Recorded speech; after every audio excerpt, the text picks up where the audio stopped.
Welcome to North Stories. My name is Emily Woods. I was once just another face in the crowd, living an ordinary life in an ordinary town, or so it seemed. I wasn't anyone special, not then at least.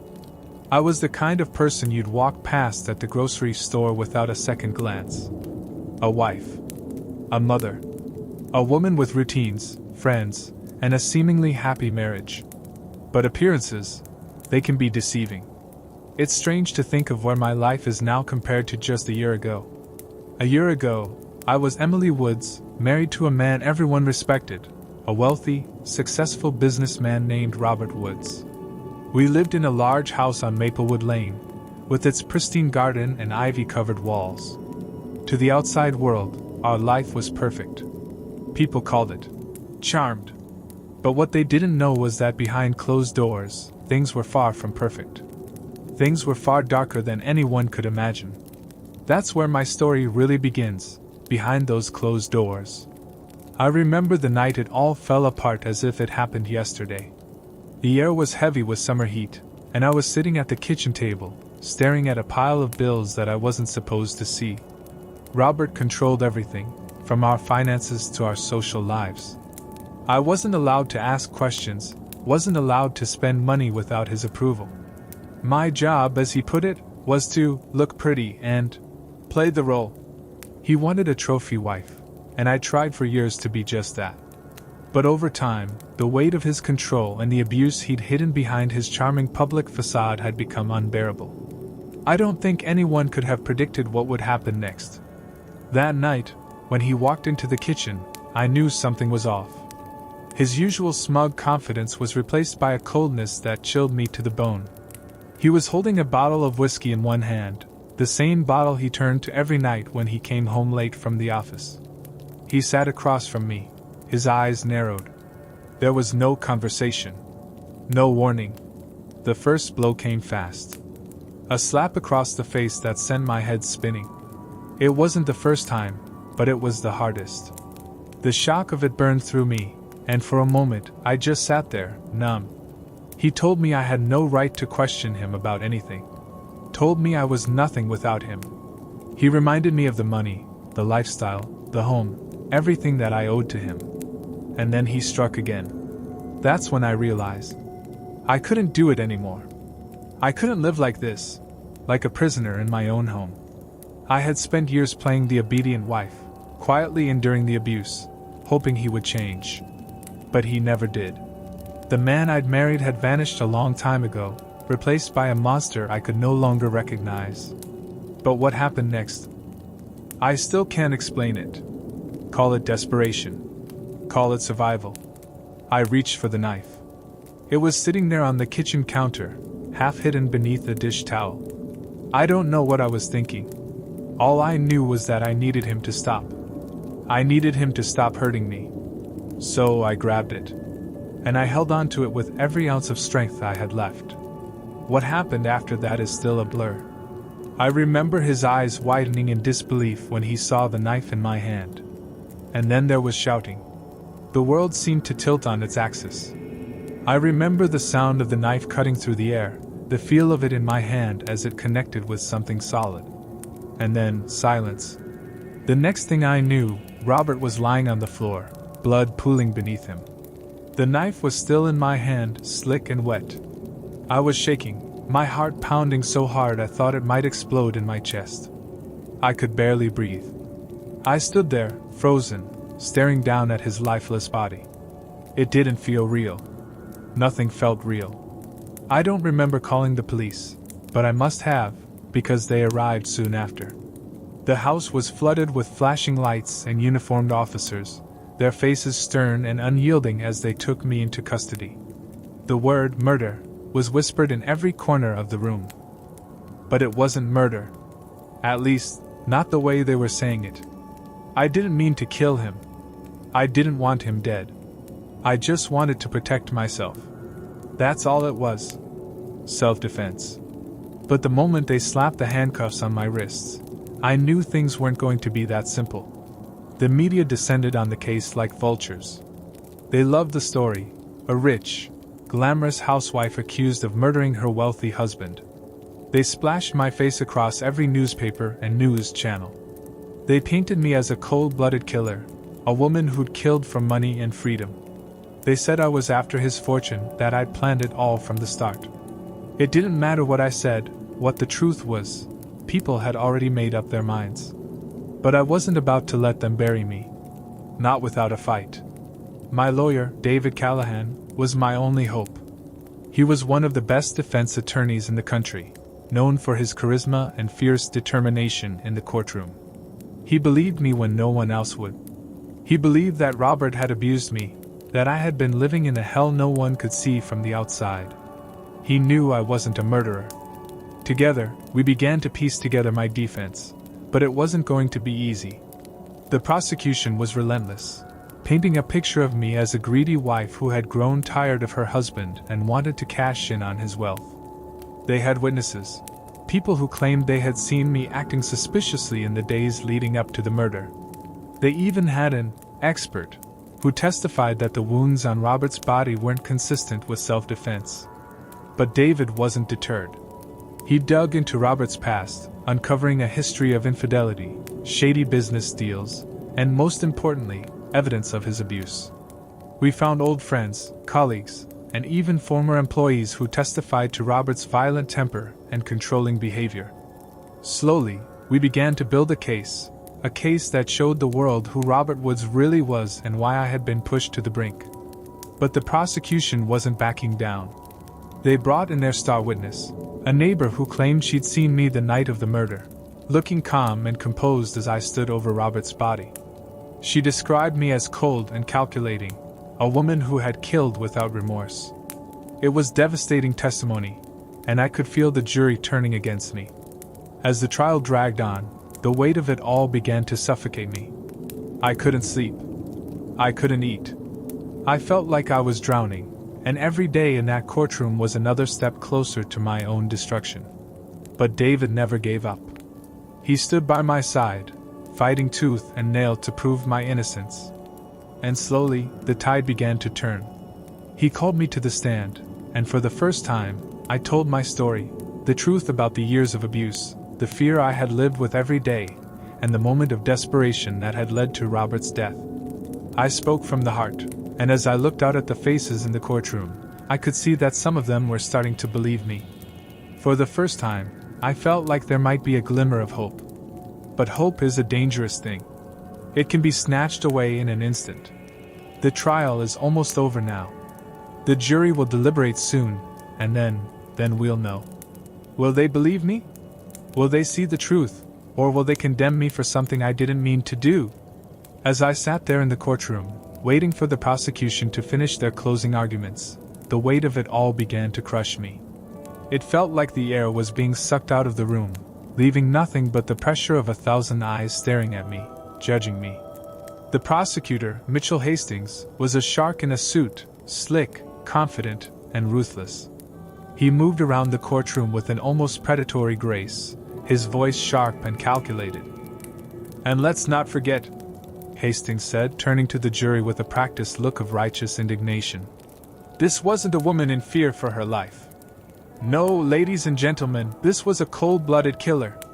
A woman who planned every detail of this murder, knowing exactly what she stood to gain from her husband's death.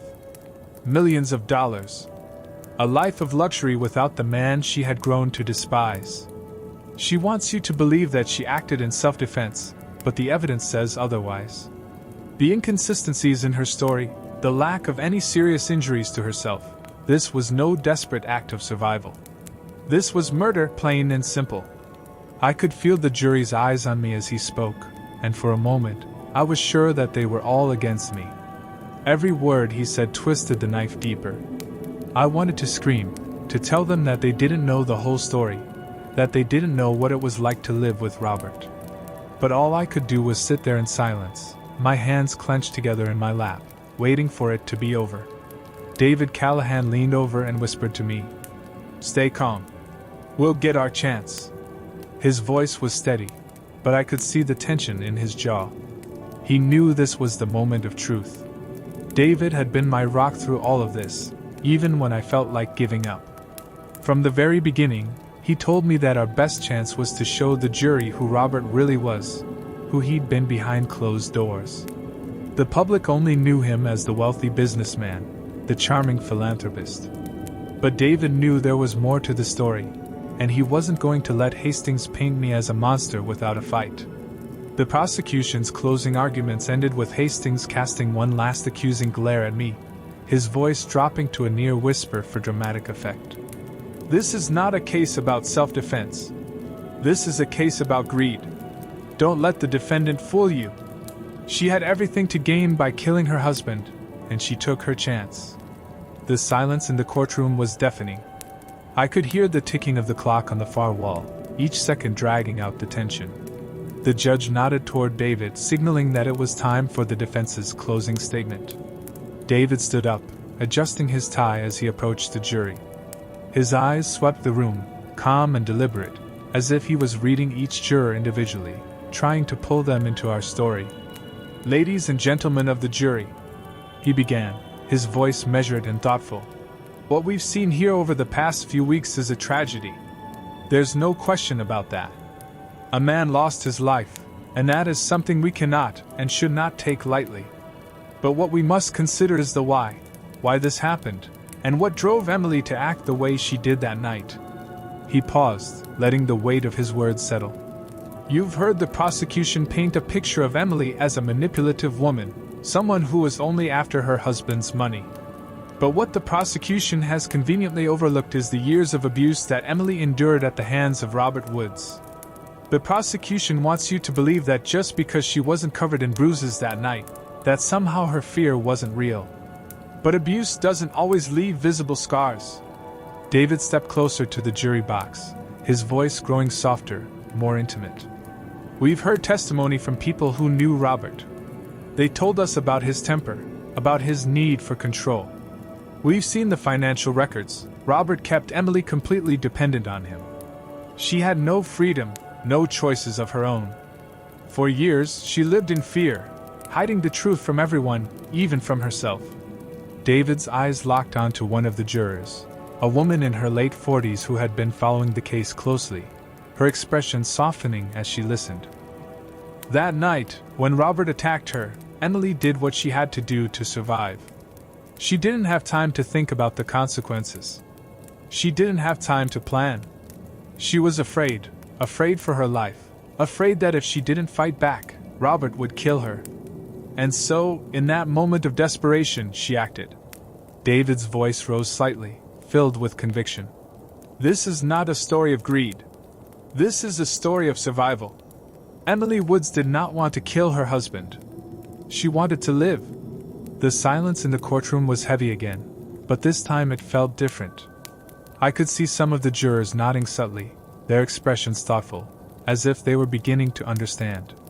I could feel the tiniest flicker of hope, but I knew it wasn't over yet. The judge gave his instructions to the jury, reminding them to weigh the evidence carefully before making their decision. And then, just like that, it was out of our hands. The jury filed out of the courtroom, leaving me sitting there in a daze. The waiting was excruciating. Hours passed, but it felt like days. David and I sat in a small conference room, waiting for the jury to return with their verdict.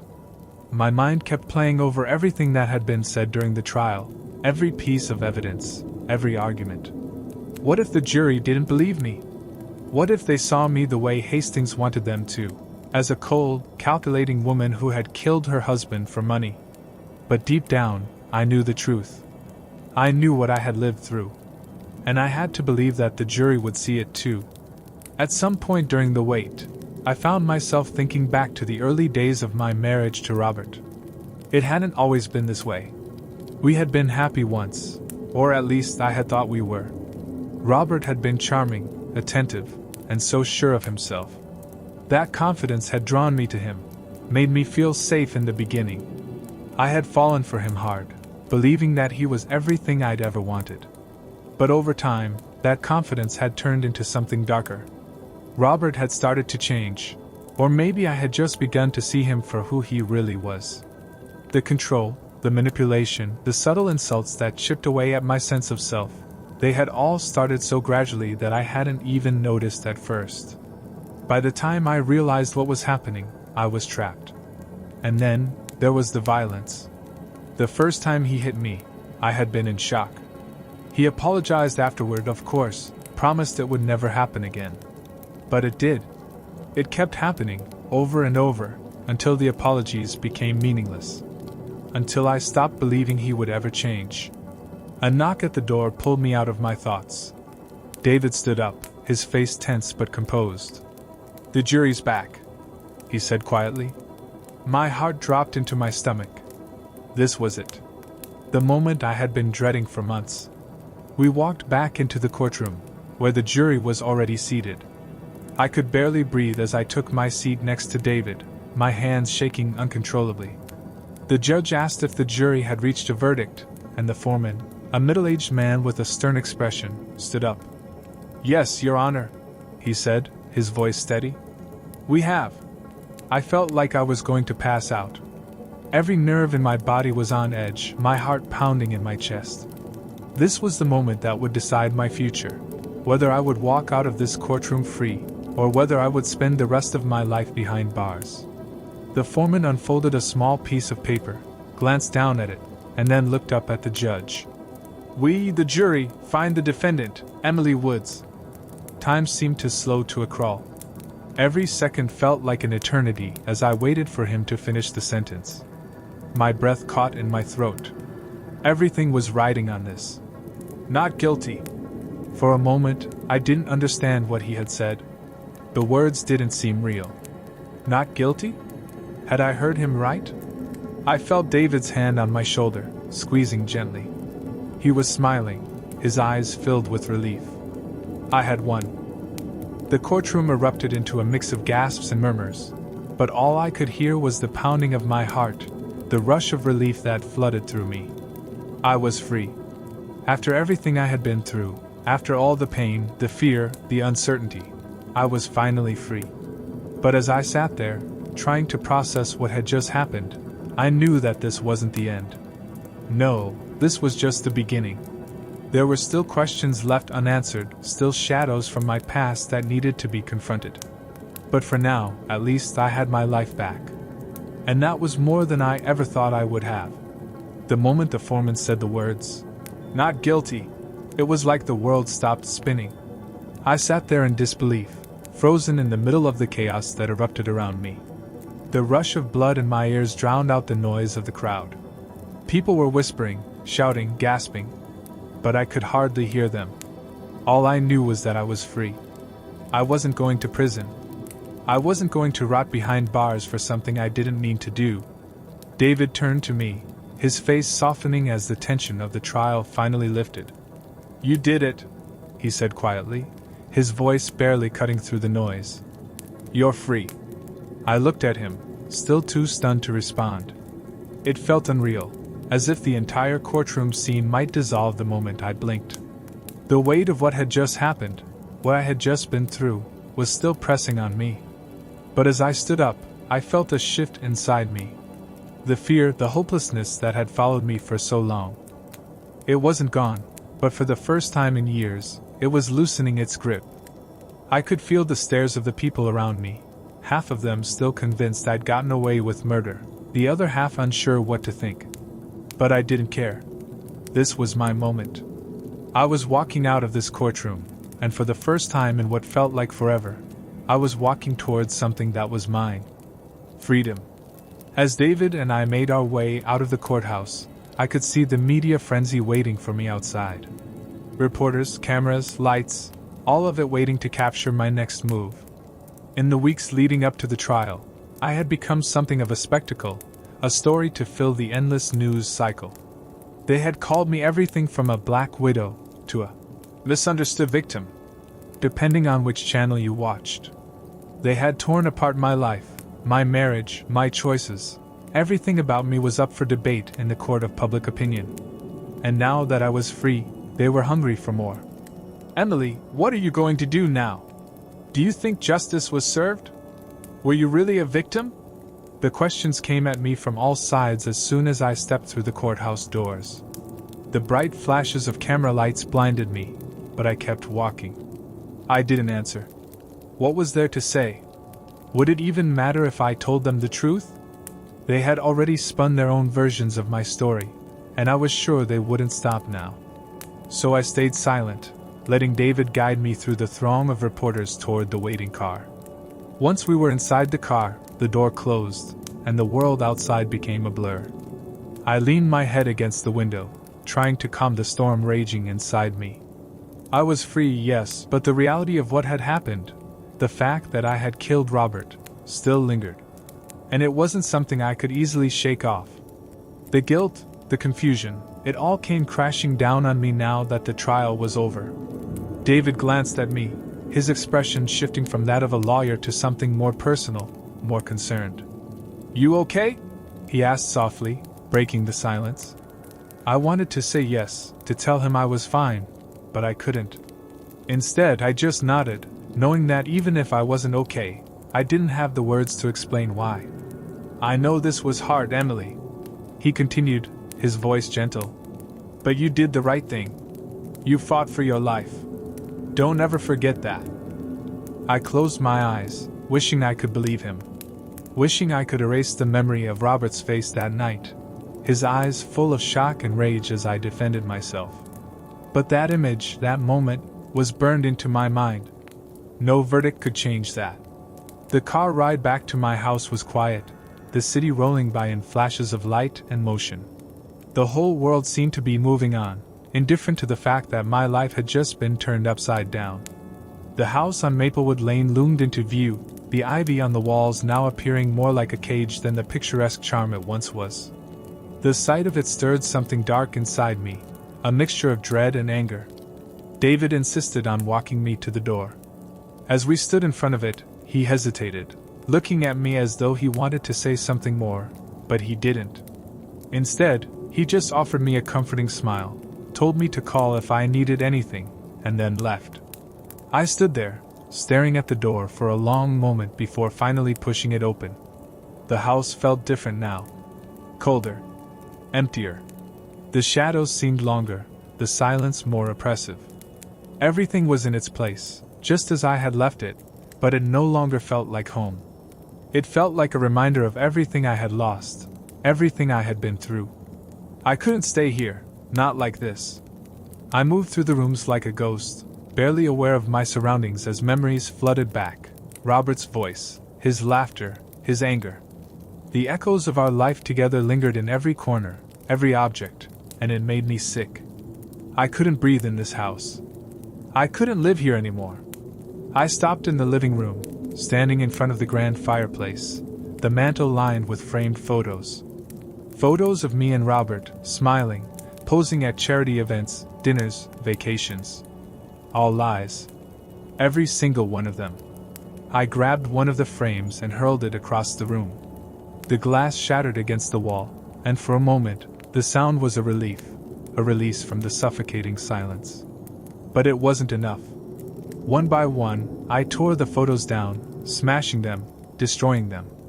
I didn't want to see his face anymore. I didn't want to see the life I had tried so hard to preserve, the image of the perfect marriage that had been nothing but a facade. By the time I was done, the room was a mess of broken glass and ripped photographs. And yet, the rage inside me still simmered. I collapsed onto the couch, my chest heaving as I struggled to catch my breath. The adrenaline was wearing off, leaving me feeling raw, vulnerable, exposed. The reality of my freedom was starting to sink in, but it came with a heavy price. Yes, I had survived, but now I had to live with what I'd done. The hours passed in a blur as I sat there, lost in my thoughts, until the sun began to set, casting long shadows across the room. I knew I couldn't stay in this house. Not like this. Not with everything it reminded me of. But where could I go? What was next? The thought of leaving town had crossed my mind more than once. Maybe a fresh start was what I needed. A place where no one knew my name, where I wasn't the woman who had killed her husband. But it wasn't that easy. You can't outrun your past. It always finds you. Just as the thought of disappearing began to take root in my mind, My phone buzzed, startling me out of my daze. I glanced at it, half expecting it to be David checking in on me. But it wasn't. The name on the screen made my stomach twist. Detective Sarah Monroe. My heart sank. The detective who had been working Robert's case. She had been professional, but distant throughout the trial. And even though she wasn't the one prosecuting me, I could tell she had her doubts about my innocence. She had been methodical, combing through every detail of my life, every conversation, every decision. Why was she calling me now? I hesitated, my finger hovering over the screen. I could ignore it. I could pretend that this part of my life was over, that the trial had ended everything. But something told me it wasn't that simple. With a deep breath, I answered the call. Emily Woods, I said, my voice steadier than I expected. There was a pause on the other end, and then Monroe's voice came through, calm and measured as always. Emily, I'm glad you answered. I didn't say anything. I wasn't sure what to say. I know the trial is over, she continued, but there are some things that have come up, things I think you should know. My chest tightened. What things? There was another pause, longer this time. I've been looking into some details of Robert's business dealings. There are some irregularities. Things that don't add up. And there's something else. Something I found that might change everything. I felt my pulse quicken. What are you talking about? I need you to meet me, she said, her tone firm but not unkind. I can explain everything then. It's important. For a moment, I was too stunned to respond. What was she talking about? What could possibly be left to uncover? The trial was over. Robert was dead. But something in Monroe's voice made me listen. Something in her tone told me that whatever she had found, it wasn't over. Not yet. Where do you want to meet? I finally asked, my voice barely above a whisper. Monroe gave me an address, a quiet coffee shop on the edge of town. Be there in an hour, she said before hanging up. I stood there, my mind racing. What could she have found? What could possibly be left? But deep down, I knew that whatever it was, it would change everything. The drive to the coffee shop felt like an eternity. I couldn't shake the sense of dread building inside me. What had Detective Monroe found? Why now, after the trial was over? The nagging questions circled in my head as I turned down the quiet streets on the edge of town, far from the prying eyes of the media and curious locals. When I pulled into the parking lot, the coffee shop looked nearly deserted. Just a few cars in the lot, and the soft glow of the lights spilling onto the sidewalk. It was a place where no one would expect me to meet a detective about something that could change everything. My heart was pounding in my chest, my nerves frayed. I knew I should have felt relieved after the verdict, but this meeting with Monroe felt like the beginning of something far more dangerous than anything that had happened in court. I parked my car and sat for a moment, staring at the entrance. The coffee shop was small and unassuming, its windows reflecting the faint neon glow of the nearby gas station sign. It was the kind of place where people came to be left alone, where the baristas didn't ask questions, and the customers didn't make small talk. Exactly the kind of place you'd go to discuss something that wasn't meant to be overheard. Taking a deep breath, I pushed open the door and stepped inside. The smell of roasted coffee beans and faint cinnamon filled the air, momentarily calming my nerves. Monroe was already seated at a booth in the back, a cup of coffee in front of her. She wasn't in her usual formal suit, and for a moment, she almost looked like just another tired woman trying to unwind after a long day. But when she saw me, her expression was sharp, focused. I approached slowly, every step feeling heavy. When I slid into the seat across from her, Monroe didn't waste time with pleasantries. She leaned in, her voice low, the intensity in her eyes making it clear this was serious. Emily, she started, I know you've been through a lot. But what I found, what I'm about to tell you, it's going to be difficult to hear. My stomach nodded. Just tell me, I whispered, bracing myself. Monroe glanced around to make sure no one was listening, then reached into her bag and pulled out a small folder. She placed it on the table, but didn't open it.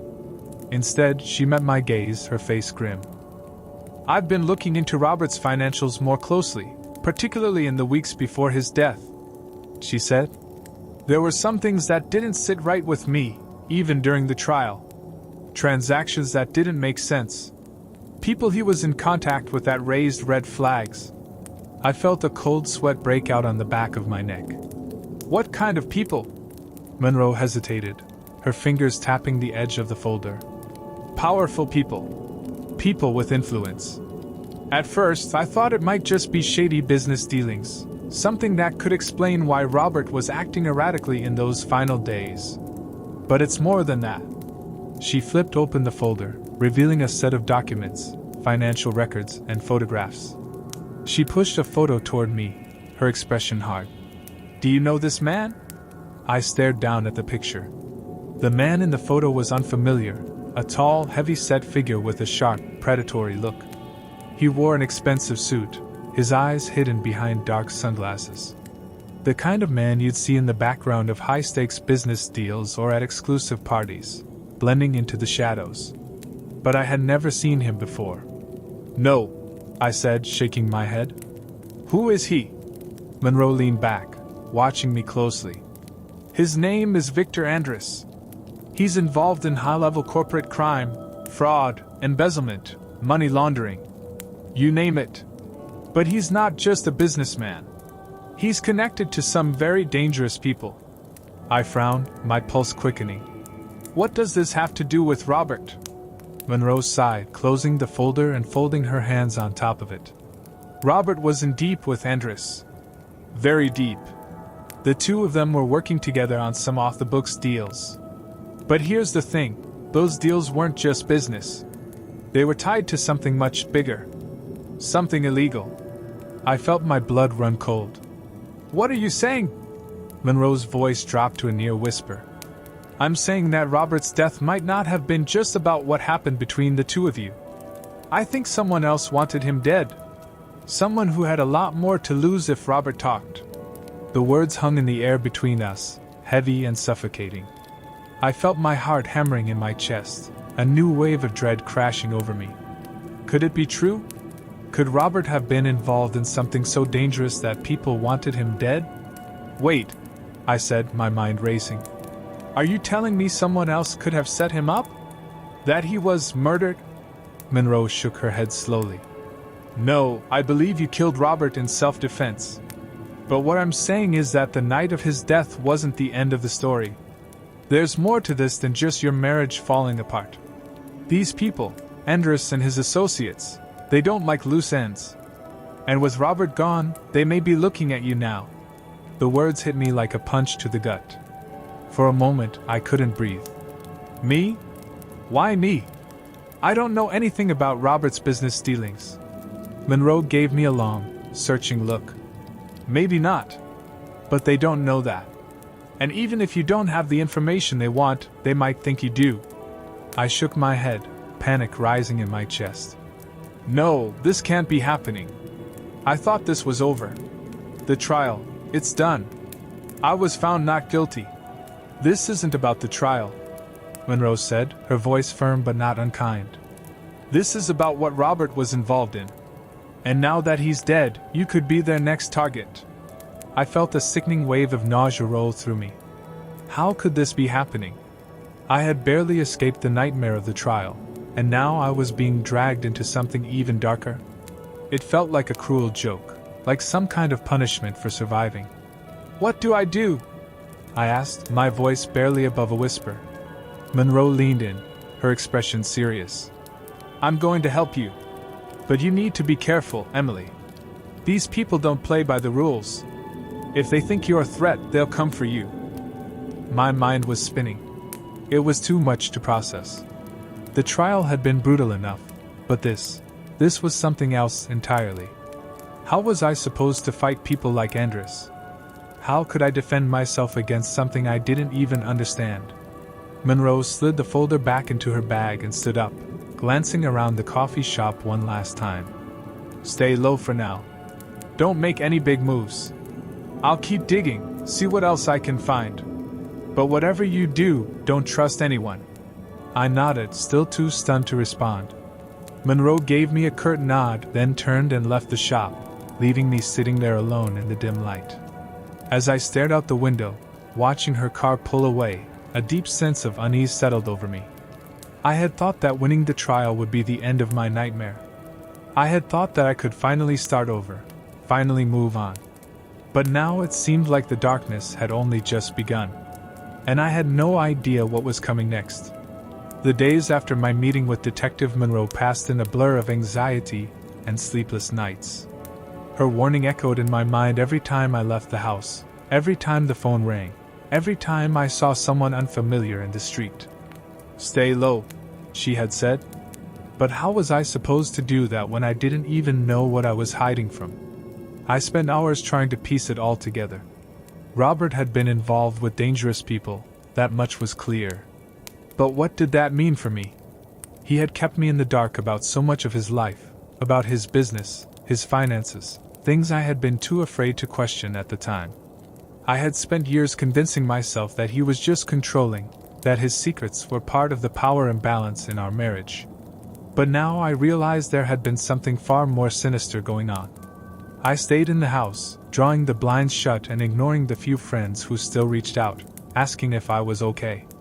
The media frenzy had died down since the verdict, but there was still the occasional reporter lurking outside, hoping for a statement, or a glimpse of the infamous widow. I was careful to avoid them, not because of their questions, but because of the fear Monroe had planted in me. If people were watching, then whoever Robert had been involved with might be watching too. One evening, just as the last light of the day was fading, I decided to go through Robert's things again. Maybe there was something I had missed, something that would make sense of this nightmare. I had avoided his office since his death, but now I knew I had to face it. I took a deep breath as I opened the door to his study. The room smelled faintly of his cologne, a scent that used to fill me with a sense of comfort but now made me feel queasy. His desk was exactly as he had left it, papers neatly stacked, the computer monitor dark and silent. I sat down in his leather chair, running my hands over the smooth surface of the desk, trying to summon the courage to start digging. I began by sorting through the papers, mostly invoices, contracts, and business proposals. It all seemed so ordinary, so innocuous. But then, I found a manila envelope tucked at the back of one of the drawers. It was marked with a single word: private. My heart skipped a beat as I opened it. Inside were documents I didn't recognize, long lists of names and numbers, offshore accounts, wire transfers to places I had never heard of. My hands trembled as I read through them. This was it. This was the proof that Robert had been involved in something far beyond the real estate business he claimed to run. And now, with him dead, these people might think I knew more than I did.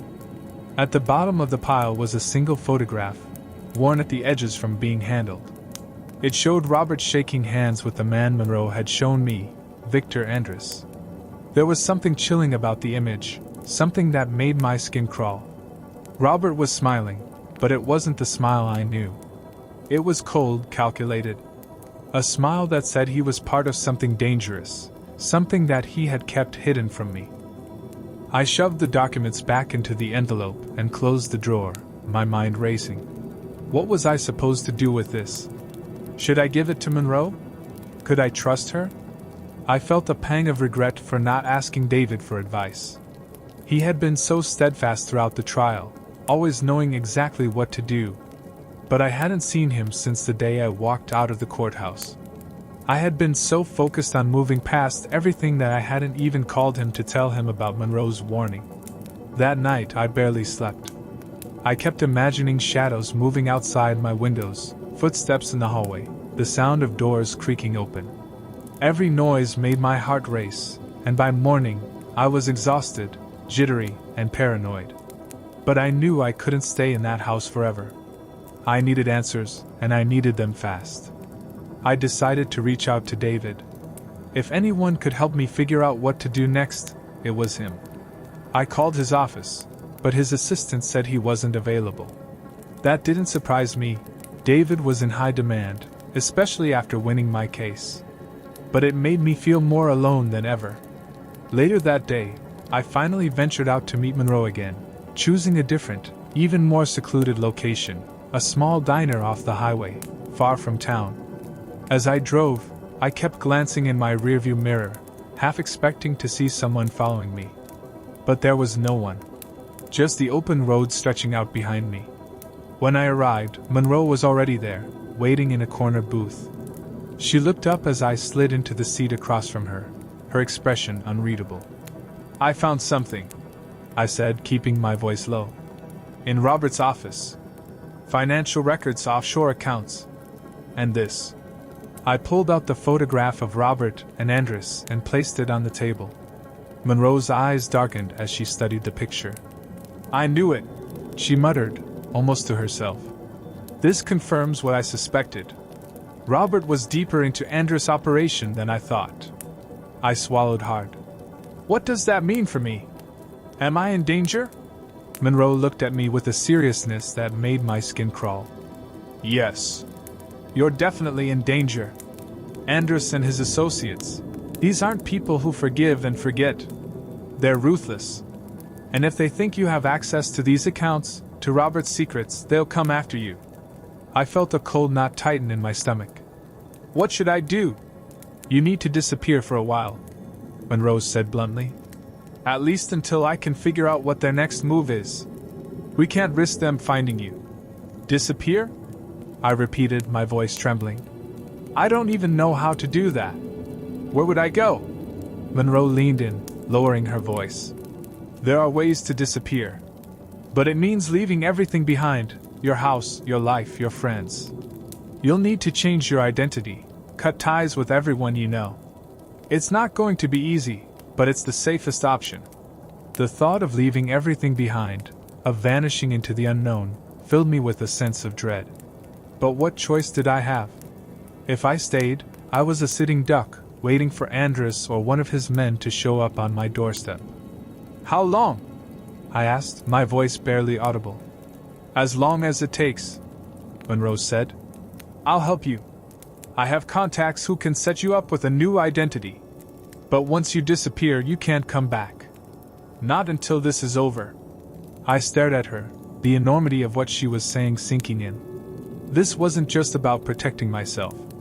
This was about erasing everything I had ever known, walking away from my old life forever. Could I do that?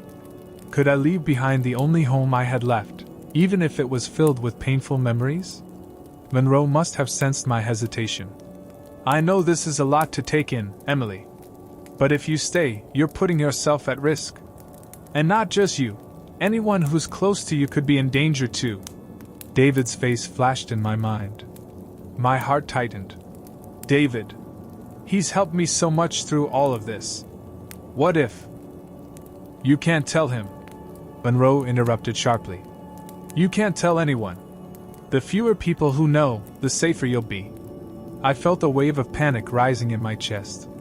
"But I can't just vanish without a word. David will worry, he'll..." Monroe's expression softened slightly, but her voice remained firm. "You can't afford to take that risk. I know it's hard, but this is about survival. Andres won't hesitate to hurt anyone who gets in his way." I sat there in silence, staring at the photograph of Robert and Andres, the weight of the decision pressing down on me. My life was unraveling before my eyes, and there was nothing I could do to stop it. Monroe gave me a few minutes to process everything before she stood up, sliding a piece of paper across the table. "Here's a number. Call it when you're ready to make the arrangements. But don't take too long, Emily. Time isn't on your side." I took the paper, my hand shaking slightly, and nodded. "Thank you," I whispered, though the words felt hollow. Monroe gave me a long, searching look before turning and walking out of the diner, leaving me alone with my thoughts. I sat there for what felt like hours, staring out the window at the fading light. The world outside seemed so normal, so oblivious to the chaos my life had become. I wanted to scream, to run, to fight back. But instead, I sat in silence, knowing that my only choice was to disappear. As I finally stood up to leave, I realized that everything Monroe had said was true. My life as Emily Woods was over. The woman who had survived the trial, who had killed her husband in self-defense, was gone. Now, I had to become someone else. Someone who could survive what was coming next. The decision to disappear weighed on me like an anchor, dragging me into a state of limbo. Days passed, blending together in a haze of fear and uncertainty. I kept the blinds drawn, rarely answering my phone, and spent hours pacing the empty house, my mind swirling with thoughts of what would happen if I stayed. Each moment felt like a ticking clock, counting down to something inevitable, something deadly. I knew I had to act, but pulling the trigger on Monroe's plan terrified me. The idea of cutting ties with everything and everyone, of leaving behind the remnants of my life, felt unbearable. But the alternative, waiting for Andrus or his people to show up at my door, was far worse. One afternoon, as the autumn sun cast long shadows across the floor, I picked up the piece of paper Monroe had given me. The number was scrawled in her neat handwriting, an unassuming string of digits that represented my last connection to safety. My hands trembled as I dialed the number, each ring stretching out the silence until a voice answered on the other end. "Hello?" The voice was male, calm, and professional.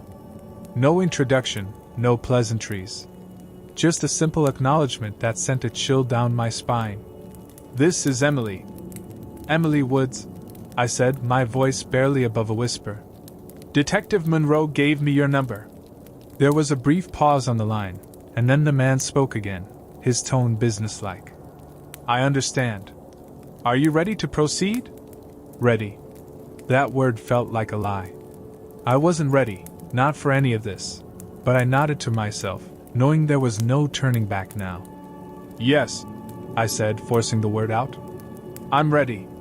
"Good," the man replied, his voice steady. "Pack only what you absolutely need. Nothing traceable. No electronics, no credit cards, no IDs. I'll send someone to pick you up tomorrow at 5 a.m. Be ready." Before I could respond, the line went dead. I stared at the phone in my hand, the weight of what I had just done settling over me like a suffocating blanket. There was no going back. Tomorrow, I would disappear, leaving behind everything I had ever known. That night, I barely slept. I spent hours in a state of restless anxiety, packing a small bag with essentials. Clothes, cash I had stashed away, a few personal items I couldn't bear to part with, a necklace my mother had given me, a photo of myself as a child, smiling in the sun, long before my life had taken this dark turn. Each item felt like a tether to my old life, one that I was about to sever for good. As the clock crept toward dawn, I sat on the edge of my bed, watching the faint light filter through the blinds. My heart pounded in my chest, my stomach twisting with nerves. I kept telling myself this was the only way, that disappearing was my only chance at survival. But doubt gnawed at me, whispering that I was making a mistake. At 4:45 a.m., I heard a car pull up outside. My breath hitched, and I froze, listening to the soft hum of the engine idling in the driveway. This was it. My escape. My new beginning. My end. I grabbed my bag and slipped out the front door, my heart hammering in my chest as I walked toward the waiting car. It was a nondescript black sedan, the kind of vehicle that blended into the background, unnoticed by anyone who wasn't paying attention. The driver's window rolled down as I approached, and I saw a man inside, his face shadowed by the early morning light. "You're Emily?" he asked, though it was clear he already knew the answer. I nodded, unable to speak. "Get in," he said, his voice calm but firm. I slid into the back seat, clutching my bag tightly in my lap. The man didn't say anything else as he pulled away from the house, the streetlights casting fleeting shadows across his face. I didn't ask where we were going. I didn't need to know. All that mattered was that I was leaving, disappearing into the shadows. We drove for what felt like hours, the landscape outside the windows shifting from the familiar streets of my neighborhood to highways that stretched endlessly into the horizon. I tried to keep track of where we were going at first, but soon I lost all sense of direction. It didn't matter anyway. I wasn't supposed to know where I was being taken. Eventually, the car turned down a long, winding road, lined with thick trees that blocked out the early morning sun. The driver remained silent, focused on the road ahead. Finally, we pulled up to a small, unremarkable building hidden deep within the woods. It looked like an old cabin, forgotten by time and untouched by the outside world. The driver cut the engine and turned to face me. "This is where you'll stay for now," he said. "It's safe. No one knows you're here. Monroe will be in touch when it's time for the next step." I nodded, my throat too dry to speak. The man got out of the car and opened the door for me. I stepped out, feeling the crunch of gravel beneath my feet as I looked around. The air was cool and crisp, the silence almost deafening. It felt like I had been transported to another world, one where I no longer existed. The man handed me a set of keys. "The cabin is stocked with everything you'll need for a few days. Lay low and don't contact anyone. If you need anything, there's a burner phone inside. But don't use it unless it's an emergency." I took the keys, my hands shaking. "Thank you," I whispered, though the words felt hollow. There was no gratitude in this situation, only survival. The man gave me a curt nod before getting back into the car and driving away, leaving me standing alone in front of the cabin. I watched as the car disappeared down the winding road, the sound of the engine fading into the distance until there was nothing but silence. I turned and walked toward the cabin, my steps slow and uncertain. The door creaked as I pushed it open, revealing a simple interior, a small kitchen, a living area with a worn couch, and a bedroom tucked away in the back. It was cozy, almost inviting, but the sense of isolation was overwhelming. I set my bag down on the floor and wandered through the cabin, my mind racing with everything that had happened in the past few weeks. I had gone from being a woman fighting for her life in court to a fugitive hiding from people I didn't even fully understand. My life had become unrecognizable. As I stood by the window, staring out at the dense forest that surrounded the cabin, I wondered how long this would last. Would I ever be able to return to my old life, or was this it? A life of hiding, of running from shadows that would always be chasing me? That evening, as the sun set behind the trees, casting long shadows across the cabin, I heard the faint sound of tires on gravel. My heart leapt into my throat, and I froze, listening closely. It was too soon for Monroe to make contact. No one else was supposed to know I was here. I quickly grabbed the burner phone from the kitchen counter, my fingers trembling as I dialed Monroe's number. It rang once, twice, and then her voice came through the line, calm but urgent. "Emily? What's wrong?" "There's someone here," I whispered, my voice shaking. "I don't know who it is. Someone just pulled up outside." There was a brief pause on the line before Monroe spoke again, her tone sharp. "Stay inside. Lock the doors. I'll be there as soon as I can." I hung up the phone and hurried to the front door, turning the lock and backing away. My heart was pounding in my chest, my mind racing with possibilities. Had Endres found me? Had someone followed the car? I heard footsteps outside, slow and deliberate, crunching on the gravel. Someone was walking toward the cabin. I backed into the living room, my eyes darting toward the window, trying to get a glimpse of who it was. But the shadows outside were too thick, the figure too obscured. A soft knock came at the door, barely more than a tap. My breath caught in my throat. Whoever it was, they weren't in a hurry. They were waiting, almost taunting me. I stood frozen in place, my eyes fixed on the door. The knock came again, louder this time. My heart pounded, and my hands shook as I reached for the phone again, ready to call Monroe. But before I could dial, a voice broke the silence. "Emily, it's me. Open the door." I froze, the phone slipping from my fingers. The voice on the other side of the door was unmistakable. It was David. David's voice echoed in the small cabin, and for a moment, I couldn't breathe. It couldn't be him. There was no way he could have found me. How did he know where I was? What was he doing here? My thoughts spun in a million directions, none of them making sense. But there was no mistaking that voice. After everything, after trying so hard to disappear, David had somehow tracked me down. "Emily?"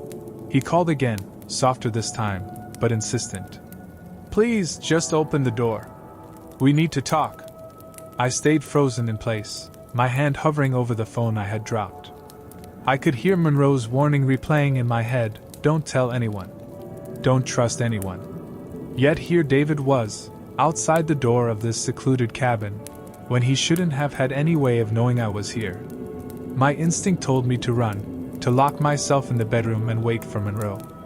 But a small part of me, the part that had trusted David for so long, wanted to hear him out. Maybe he had answers I didn't. Maybe he knew something about Robert's dealings, about Andres. I felt torn between my fear and my lingering trust in him. "Emily, please," David's voice came again, this time sounding closer, almost desperate. "I can explain everything, but you need to let me in. You're not safe out here by yourself." The words sent a chill down my spine. How did he know I wasn't safe? How did he even know where I was? I had been careful, or so I thought. I took a deep breath, my fingers curling into fists as I steadied myself. The pounding of my heart seemed to echo louder in the silence of the cabin. Finally, I made my decision. I grabbed the burner phone, but instead of calling Monroe, I cautiously approached the door. Standing in front of it, I hesitated, my hand trembling on the lock. "David, how did you find me?" I asked through the door, my voice barely above a whisper. There was a long pause on the other side before he answered. "It wasn't easy, but I had to. I've been worried about you, Emily. I couldn't just sit back and do nothing, not after everything you've been through. Monroe's not telling you everything. There's more going on here." I felt a knot tighten in my stomach. David had always been direct, always clear-headed, the voice of reason throughout the trial. But now, something in his tone felt off, almost too urgent, too eager. "What are you talking about?" I demanded, my voice shaking. "How do you know Monroe? What's going on? Please, Emily, just let me in," David said, his voice growing more desperate. "It's not safe to talk out here. I can explain everything, but I can't do it like this." I stood there, battling the urge to unlock the door, to let him in. My head spun with doubts and confusion. Monroe had warned me to trust no one, but David had been the one person who had stood by me throughout the entire ordeal. He'd defended me in court when no one else believed me. But now, with everything at stake, I couldn't afford to make the wrong decision. "I can't," I finally whispered. "Not until you tell me how you found me." David sighed, and I could hear the frustration creeping into his voice. "Monroe's using you, Emily. She's not who you think she is. She's trying to protect herself, not you. She's in deeper with Andres than you know." I blinked, my mind reeling from the accusation. "What? That doesn't make any sense. Monroe's been involved with Andres for years," David continued, his words rushing out now. "Robert wasn't just doing business with him, he was working for Monroe. She's the one who set all of this up, and she's been covering her tracks ever since. I've been looking into it ever since the trial ended. You've been caught in the middle of something much bigger." His words hit me like a punch to the gut. Monroe? Involved with Andres? The idea seemed impossible, but the certainty in David's voice made me pause. Could it be true? Had Monroe lied to me all along? Had she manipulated me into trusting her? I felt a wave of nausea rise up in me. Nothing made sense anymore. Everyone around me seemed to have secrets, hidden motives that I couldn't untangle. If David was right, then Monroe wasn't just my ally, she was my enemy. But could I really believe him? Could I take that risk? "Emily, please," David said again, his voice quieter now, almost pleading. "I need to get you out of here. We can't stay. It's only a matter of time before Andres finds you." I closed my eyes, the tension in my chest becoming unbearable. I had spent weeks feeling hunted, always looking over my shoulder, waiting for something terrible to happen. And now it felt like I was standing at the edge of a cliff, not knowing whether I was about to fall or be pulled back to safety. My fingers tightened around the burner phone, and I glanced at it, the screen still dark. I could call Monroe, demand answers. But if David was right, if Monroe had been playing me from the start, then calling her would only lead me into more danger. Finally, I made my decision. I slid the lock open and cracked the door just enough to see David's face. He looked pale, his eyes filled with concern, his usually composed expression strained with urgency. "Thank you," he said, relief flooding his voice. "I know this is hard, but you did the right thing." I stepped back, letting him inside. He closed the door quietly behind him and turned to face me, his expression serious. "We don't have much time," he said. "I need to explain everything quickly." I stared at him, still unsure of what to believe. "You said Monroe's involved with Andres. How do you know that? What proof do you have?" David hesitated, then pulled out a small notebook from his jacket. "I've been looking into this ever since the trial ended. I started digging through Robert's files, talking to some of his old contacts. I found out that Monroe had a history with Andres, business dealings, favors exchanged, things that go back years. She's not clean, Emily. She's been using you to cover her own tracks. That's why she pushed you to disappear." He handed me the notebook, and I flipped through it, my heart pounding as I read the notes he had scribbled down. Names, dates, connections I didn't understand, but one thing was clear. Monroe wasn't who she said she was. There were too many links between her and Andres to ignore.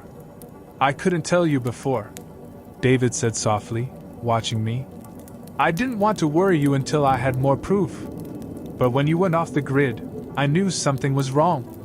Monroe must have realized you were getting too close to the truth." I looked up at him, my mind racing.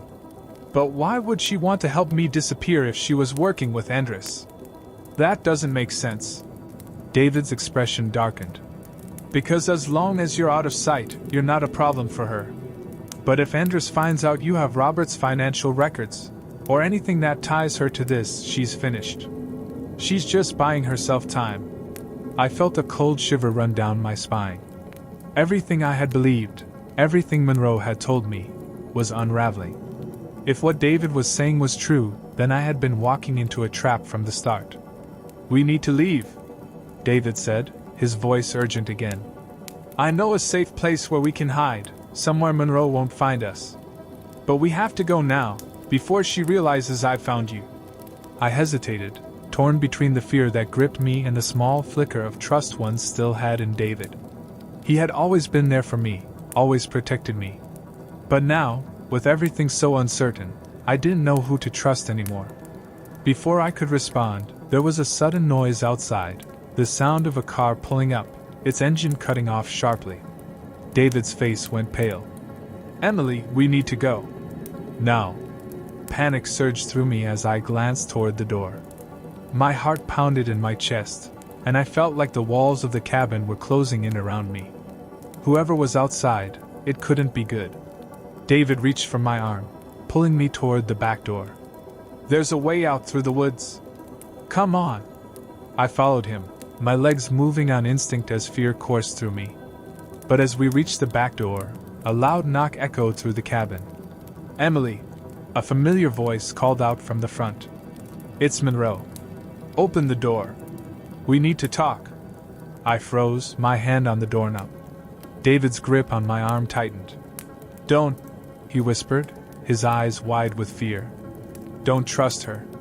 Monroe knocked again, harder this time. "Emily, I know you're in there. Open the door before it's too late." I stood there, torn between the two voices, one telling me to run, the other demanding I stay. I had no idea which one to believe. I stood at the threshold of two worlds, the weight of my decision crushing me from all sides. On one side was David, his grip firm on my arm, his eyes filled with urgency, telling me to run. On the other side was Monroe, her voice hard and commanding from behind the door, telling me to stay. Every nerve in my body screamed at me to make a choice, but fear paralyzed me. "Emily, open the door!" Monroe's voice came again, more insistent now. "I'm trying to protect you, but you need to trust me." David leaned in close, his voice barely above a whisper. "If you open that door, you're as good as dead." I looked at him, searching for some kind of reassurance, some clue that I could trust him. But there was something in his eyes, something I hadn't noticed before. It wasn't just urgency, there was desperation. Fear. My breath caught in my throat, and doubt crept into my mind. I had trusted David for so long, but now, I wasn't so sure. His story made sense, but the pieces weren't fitting together the way I wanted them to. Monroe had seemed trustworthy at first, but now, with David's warnings echoing in my mind, I didn't know what to believe. I don't know who to trust anymore, I whispered, my voice breaking. David's grip tightened. Trust me, Emily. I've been with you through all of this. I wouldn't lie to you. But there it was again, that flicker of desperation in his eyes. It was subtle, but I saw it. Was it fear for me? Or fear of something else? I swallowed hard, feeling my throat tighten as the panic inside me surged. The knock came again, sharper this time. Emily! We're running out of time. Let me in! David pulled me closer, his voice dropping to an urgent whisper. We have to go. Now. I have a car waiting in the woods. We can disappear before she even gets through that door. His words were like a knife cutting through my indecision. Disappear. That was the plan all along, wasn't it? Monroe had wanted me to vanish, to escape Andress, to stay hidden. But David had shown up, throwing everything into chaos. What if he was right? What if Monroe wasn't who she seemed? What if everything I thought I knew was a lie? I took a step back, feeling the weight of my bag still slung over my shoulder, the burner phone clutched tightly in my hand. My mind raced through every conversation, every warning, every moment since Robert's death. The walls of the cabin seemed to close in around me, and the air felt too thick to breathe. Then another knock. But this time, it wasn't a single rap. It was heavy, forceful, as though someone was preparing to break the door down. Emily, if you don't open the door, I'm coming in. Monroe's voice was sharp now, edged with anger. David's face twisted in panic, and he tugged at my arm. We're out of time. Let's go. But I pulled back, shaking my head. No. I need to know the truth. I stepped away from him, toward the door, and the look on his face shifted from panic to something darker. His eyes narrowed, and for the first time, I saw a flash of something I hadn't seen in him before, something cold. Dangerous. Emily, he said, his voice low and tight.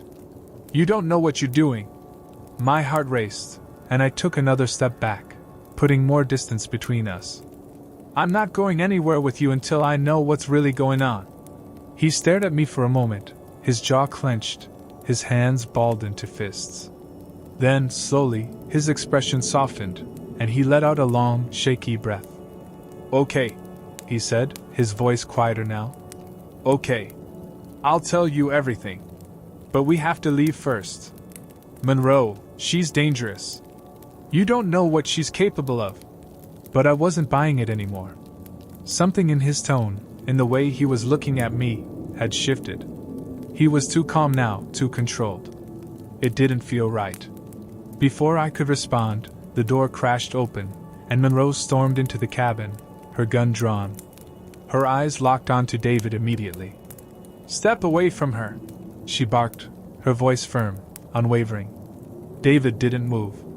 Instead, he held his hands up in mock surrender, taking a step toward me as though to shield me from Monroe. Emily, don't listen to her. She's lying to you.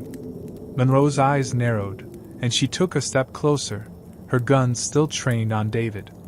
I said, step away. For a moment, it felt like time had stopped. The two of them stared each other down, and I stood frozen between them, caught in the crossfire of their words, their accusations. My heart pounded in my chest, and I didn't know who to trust. Monroe's eyes flickered to me briefly, then back to David. He's been working with Andress this whole time, Emily. He's the one who's been feeding them information about you. David let out a sharp laugh, shaking his head. She's lying.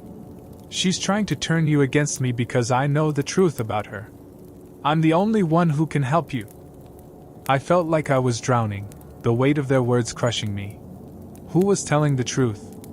Who was lying? Every second that passed felt like an eternity, and I didn't know what to do. My mind screamed for clarity, but all I had were questions. Monroe took another step forward, her gun still pointed at David. "Don't let him fool you, Emily. He's been playing you from the beginning. He's not your ally." David's smile faltered for just a second, and I saw something flash in his eyes, something that made my stomach twist with fear. "You don't want to do this, Emily," he said softly, his voice almost coaxing. "I've always been on your side." But I wasn't so sure anymore. Monroe's presence in the room felt like a lifeline, a tether to reality, and suddenly, I realized that David had been the one pushing me away from everyone, isolating me. He had always been the one insisting we didn't need anyone else's help, that we could do this alone. A cold realization settled over me. David had been trying to control the narrative from the beginning. He had told me what to believe, fed me his version of the truth. And now, standing in this cabin, I understood that he was as much a part of this nightmare as anyone else. Monroe's voice cut through the silence. "Step away from her, David." But this time, David didn't move. His eyes locked onto mine, and for the first time, I saw the full weight of his deception. His calm facade cracked, and something darker, more desperate, surfaced. "I won't let them take you," he said, his voice low and dangerous. "You belong with me, Emily. Only I can protect you." I stumbled back, horror washing over me. David wasn't here to help me. He was here to control me. Monroe's voice was sharp, cutting through the tension. "Emily, get behind me. Now." For a split second, everything hung in the balance. David's eyes were on me, filled with an intensity that sent chills down my spine. Monroe's gun was steady, unwavering. And I knew, in that moment, that whatever decision I made would determine whether I walked out of this cabin alive. I took a deep breath, my heart pounding, and slowly stepped away from David. "Emily," he whispered, his voice breaking with disbelief. But I kept moving, backing away until I was standing behind Monroe. My hands trembled, my mind racing, but I knew this was the right choice. David's face twisted into something cold and unrecognizable. The calm mask he had worn for so long was gone, replaced by fury and desperation. "You're making a mistake," he hissed, his voice venomous. "She's going to get you killed." Monroe didn't hesitate. "I won't say it again, David. Step away." David's eyes flickered between us, and for a moment, I thought he might surrender. But then, in a flash, he lunged for me, his hand reaching for something inside his jacket. The room erupted in chaos. Monroe fired a shot, the sound deafening in the small cabin. David staggered back, clutching his side, his face twisted in pain and anger. "I trusted you," he snarled, blood seeping between his fingers. "I was the only one who ever really cared about you." My breath came in ragged gasps as I stared at him, my mind unable to process what had just happened. Monroe stepped forward, her gun still trained on him. "It's over, David." But even as he bled, even as the reality of his defeat set in, David's eyes remained locked on me, his gaze burning with a twisted mix of hatred and longing. "It's never over," he whispered, his voice dark and ominous. "You'll never be free." Monroe didn't take her eyes off him, but she spoke to me, her voice calm. "Emily, go to the car. Now." I didn't need to be told twice. I turned and ran, my heart pounding in my ears, my feet carrying me as fast as they could. I bolted from the cabin, the door slamming behind me as I plunged into the cold night air. My pulse was pounding in my ears, my legs weak with fear. The woods stretched out before me, shadowy and ominous, but I didn't care. I just needed to run as far away from David, from the lies, from the danger. I stumbled over branches and rocks, my breath coming in sharp gasps as I sprinted through the trees. The night was eerily quiet except for the sound of my footsteps crunching on the leaves and the occasional distant echo of David's enraged shouts. My mind was spinning with the chaos of it all, trying to process what had just happened, what Monroe had said, what David had revealed. He'd been lying to me. Monroe had warned me, and I hadn't listened. The truth was unraveling in pieces, but now I understood. David wasn't my ally. He never had been. His desperate, twisted need to control me had blinded me to his manipulation. For so long, I had clung to him as the one person I could trust, and now I realized I had been running straight into his trap. My foot caught on a root, and I went sprawling forward, hitting the cold ground hard. Pain shot through my palms as I scraped them against the dirt and rocks, but I forced myself back up. There was no time to stop. David was bleeding, but that wouldn't stop him. He was too determined, too obsessed to let me go so easily. And Andres, he was still out there, still hunting me, still watching. Monroe had saved me, but why? The question nagged at the back of my mind as I stumbled through the forest. She had her own agenda. I knew that much. David had said she was involved with Andres, but was that just another one of his lies? Or was there more to her story than I understood? Either way, I couldn't stay here.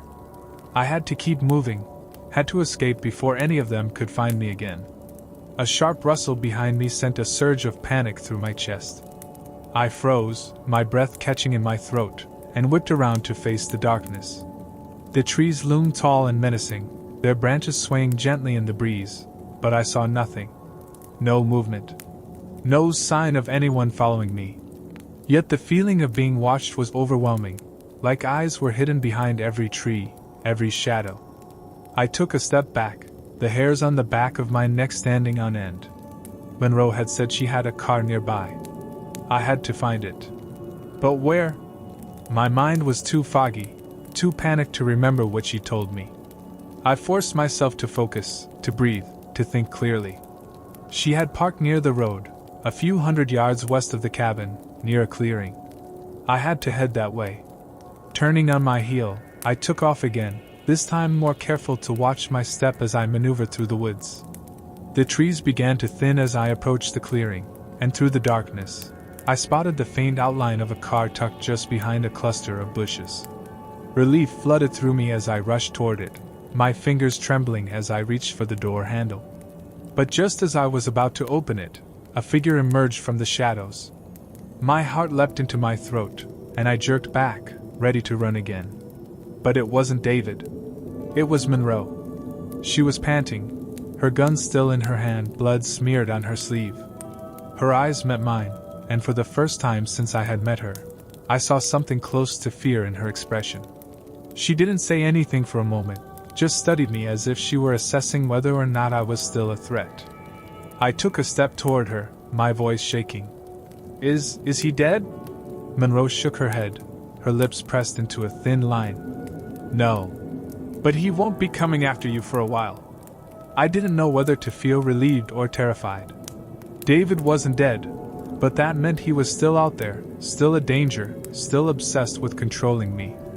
I wanted to scream, to collapse, to do anything but face the reality that this nightmare wasn't over. Monroe gestured to the car. Get in. We need to move. Now. I hesitated, the distrust still gnawing at me. Why are you helping me? What aren't you telling me? She looked at me for a long moment, her eyes hard and calculating. Then, with a resigned sigh, she lowered her gun and wiped the blood off her arm with a cloth. You're not the only one who wants Andres gone, Emily. I'm in this just as deep as you are, but for different reasons. And the longer you stay out here asking questions, the more dangerous it gets for both of us. Andres. I muttered, the name sending a chill down my spine. David said you were working with him. Monroe's expression darkened. David's been playing both sides. He was never on your side, Emily. He's been feeding Andres information for months, setting you up to take the fall for something much bigger. He wanted you isolated, vulnerable. He knew if you trusted him, you'd walk right into the trap. My chest tightened. It all made sense now. David's insistence that I couldn't trust anyone, his constant pressure to cut ties with everyone who might help me, including Monroe. He had been leading me down this path, convincing me that he was the only person I could rely on, all while planning to betray me. What does Andres want? I asked, my voice barely a whisper. Why is he hunting me? Monroe's eyes flickered with something, regret maybe, or guilt. It's not just about Robert anymore. You have something Andres wants, something that could destroy him. And as long as you're alive, you're a threat. I stared at her, confused. What are you talking about? I don't have anything. You don't know what you have, Monroe said, her tone sharp. But Robert left you more than just a mess of financial records. There are connections, hidden accounts, offshore dealings that tie back to some very powerful people. Andres can't afford for any of it to come to light. The weight of her words sank in, heavy and suffocating. Robert's secrets, the ones I had been trying so hard to run from, were the key to everything. And now, because of them, I was caught in a deadly game I didn't understand. Monroe's voice cut through my thoughts. We don't have time to explain everything. If Andres knows where you are, he'll send more people. We need to go underground, vanish for good. I felt the panic rising again, the walls of fear closing in on me. But where do we go? How do we even? Monroe cut me off, her voice firm. I have a safe house. We'll be off the grid completely. But you need to trust me. Trust. That word felt like a betrayal on my tongue. I had trusted David, and he had nearly destroyed me. Now Monroe was asking for the same trust, but I wasn't sure I had it in me anymore. Before I could respond, the sound of an engine revving in the distance shattered the silence. Both Monroe and I turned toward the noise, our instincts on high alert. Through the trees, headlights flickered, cutting through the dark. Someone was coming. Monroe didn't wait for me to decide. She grabbed my arm and yanked open the car door. Get in. Now. I hesitated for only a second before diving into the passenger seat. Monroe jumped into the driver's side and started the car with a roar. The tires screeched as we tore out of the clearing and onto the narrow dirt road. The headlights in the distance grew closer, gaining speed. Is that? I started to ask, but Monroe cut me off. Hold on, she said, her voice tight with focus. She floored the gas, and the car shot forward, speeding down the road like a bullet. I gripped the edge of my seat, my heart racing as the trees blurred past us. Whoever was behind us wasn't giving up. They were closing in fast. I glanced behind us, the headlights bouncing over the uneven terrain, growing brighter with every second. They're catching up. I yelled, my voice panicked. Monroe's face was set in grim determination. Not if I can help it. She jerked the wheel to the right, veering off the main road and onto a narrow path through the woods. The car jolted violently as we hit rocks and potholes, the trees closing in on either side. The headlights behind us wavered for a moment, but then they followed, relentless. The narrow path made it nearly impossible to maneuver, and my heart pounded with the realization that we were running out of options. The chase wouldn't last much longer. Either we lost them, or they caught us. Monroe's jaw clenched as she navigated the rough terrain. Hang on. I've got one more trick up my sleeve. She steered the car sharply, veering toward a thick cluster of trees. For a moment, I thought she had lost control, but then I saw it, a small, barely visible opening between the trees, a hidden road. Monroe gunned the engine, and we shot through the gap, the car disappearing into the shadows. Behind us, the headlights wavered, then vanished altogether. The hidden road was barely wide enough for the car. Branches scraped against the windows, and the tires crunched over uneven terrain. My heart was still pounding in my chest, but the immediate danger seemed to have passed. The headlights that had been pursuing us were gone, swallowed by the dark forest. Monroe didn't slow down. She kept her focus on the narrow path ahead, her knuckles white as she gripped the steering wheel. I could tell she was just as rattled as I was, even though she tried to hide it. What was that? I gasped, my voice still shaky. Who was chasing us?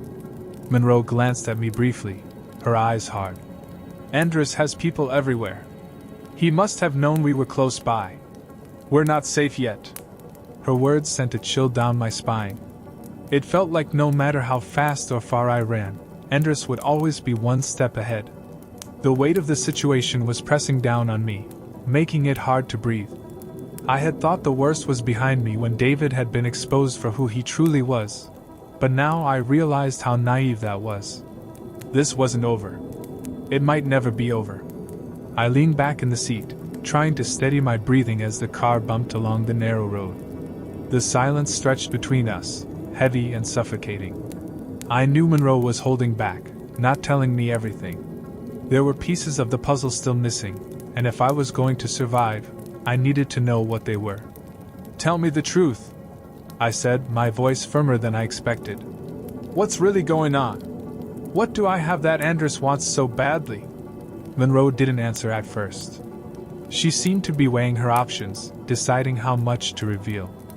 Finally, with a sigh, she slowed the car slightly, her eyes never leaving the road. "You've been caught in the middle of something bigger than you realize, Emily," she said, her voice low. "When Robert died, he left behind more than just his business and his money. He left behind secrets, secrets that tie back to powerful people, dangerous people." I frowned, trying to make sense of what she was saying. "But Robert was just a businessman. I mean, he was wealthy, sure, but how could he be connected to something this big?" Monroe shot me a look, one that was both sympathetic and frustrated. "He wasn't just a businessman. Robert was involved in international dealings, illegal ones. He was tied up in offshore accounts, shell companies, and money laundering schemes that went far beyond what anyone knew. Andrus was his biggest client." The world seemed to tilt beneath me as her words sank in. Robert, my husband, the man I had loved and trusted, had been hiding all of this from me? I had known he wasn't perfect, but I never imagined he was involved in anything like this. Monroe continued, her tone sharp. "When Robert died, he left behind documentation. Records, files, information that Andrus and his network don't want exposed. And somehow, you ended up with access to it." I shook my head, trying to clear the fog of confusion. "But I don't have anything. I don't even know where those files are." Monroe glanced at me again, her eyes narrowing. "That's where you're wrong. Robert left everything to you, Emily. His accounts, his business dealings, everything. Andrus believes you're the key to unlocking whatever Robert was hiding. That's why he's been after you." The reality of it hit me like a punch to the gut. I had been running from something I didn't even understand, and all along, I had been carrying the very thing that put me in danger. "So, what do I do?" I asked, my voice barely above a whisper. Monroe's expression softened slightly, though her eyes remained hard.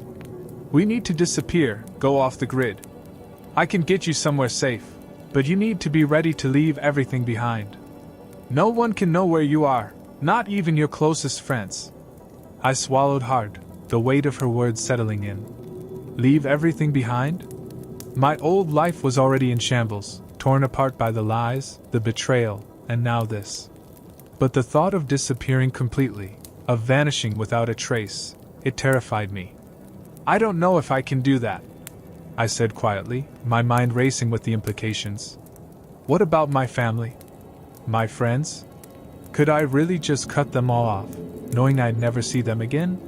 Monroe's voice was firm, almost cold. "If you want to stay alive, you don't have a choice.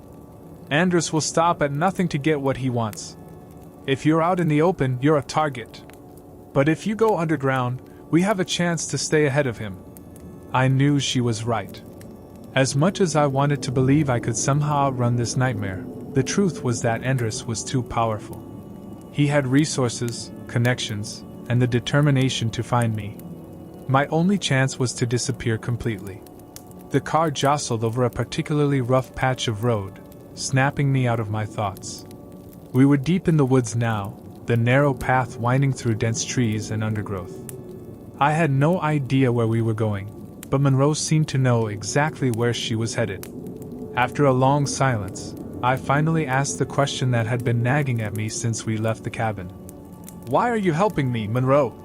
What do you get out of this?" She didn't respond right away, her gaze focused on the road ahead. For a moment, I thought she might not answer at all. But then she let out a long breath, her shoulders tense.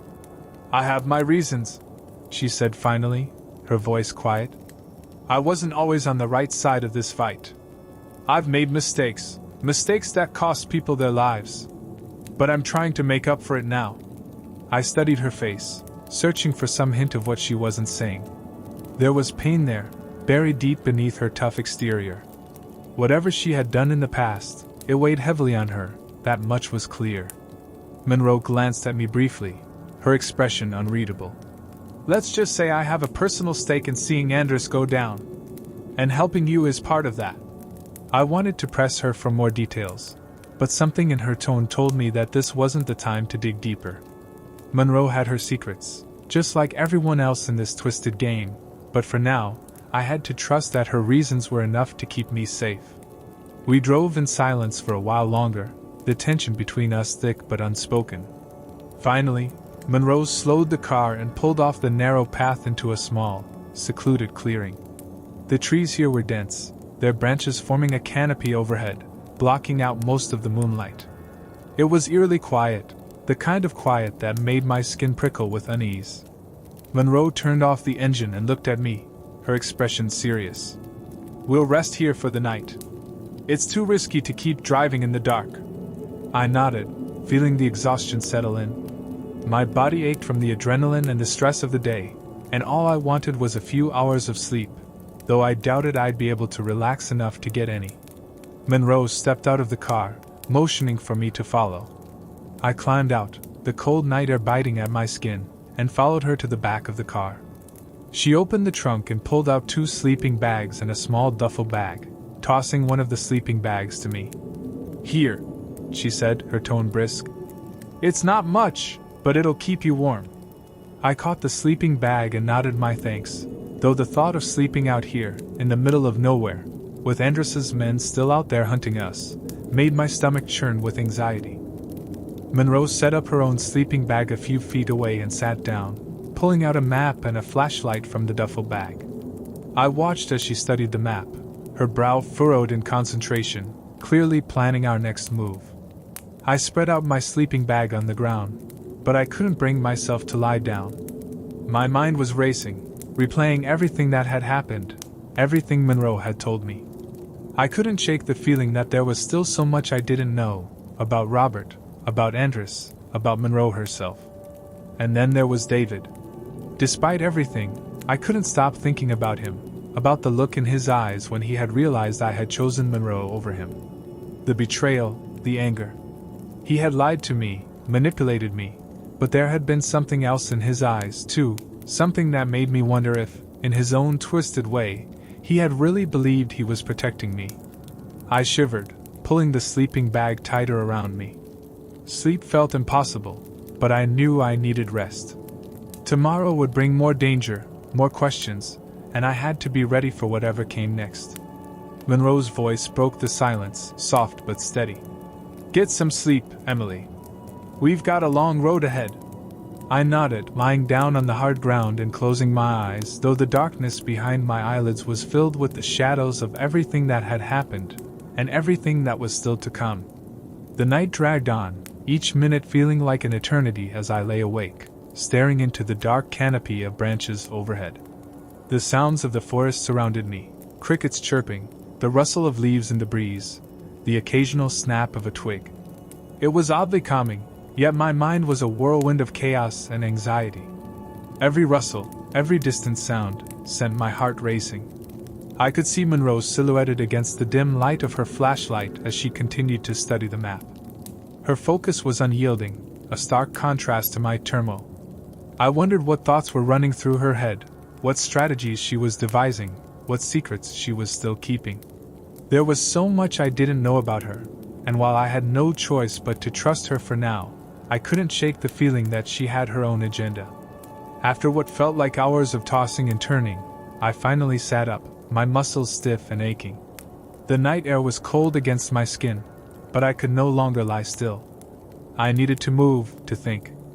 I quietly unzipped my sleeping bag and slipped out, careful not to wake Monroe.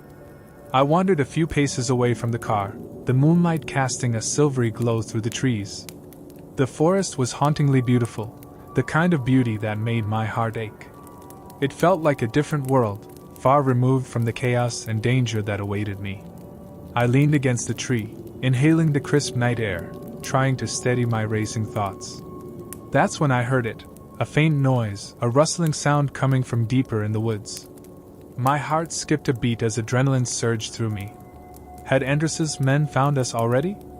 I strained my ears, listening intently. The noise grew louder, closer. It sounded like footsteps, heavy and deliberate. Panic set in, and I started to back away, but the rustling grew louder, turning into a frantic series of cracks and snaps. I turned to run back to the car, my heart pounding in my chest, when I caught sight of a figure emerging from the shadows. I froze, dread pooling in my stomach. "Emily?" A voice called, deep and familiar.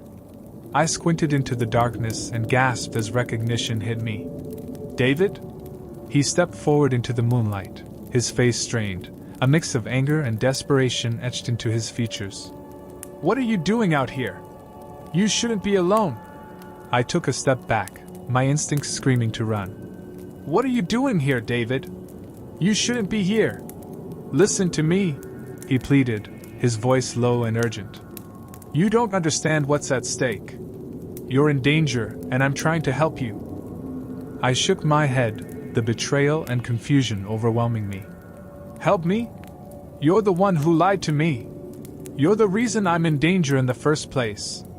Emily, you have to trust me," he insisted, taking another step forward. "Andrus is looking for you. He knows you're here, and Monroe is playing a dangerous game. You don't know the whole story. Stop!" I shouted, my voice rising in panic.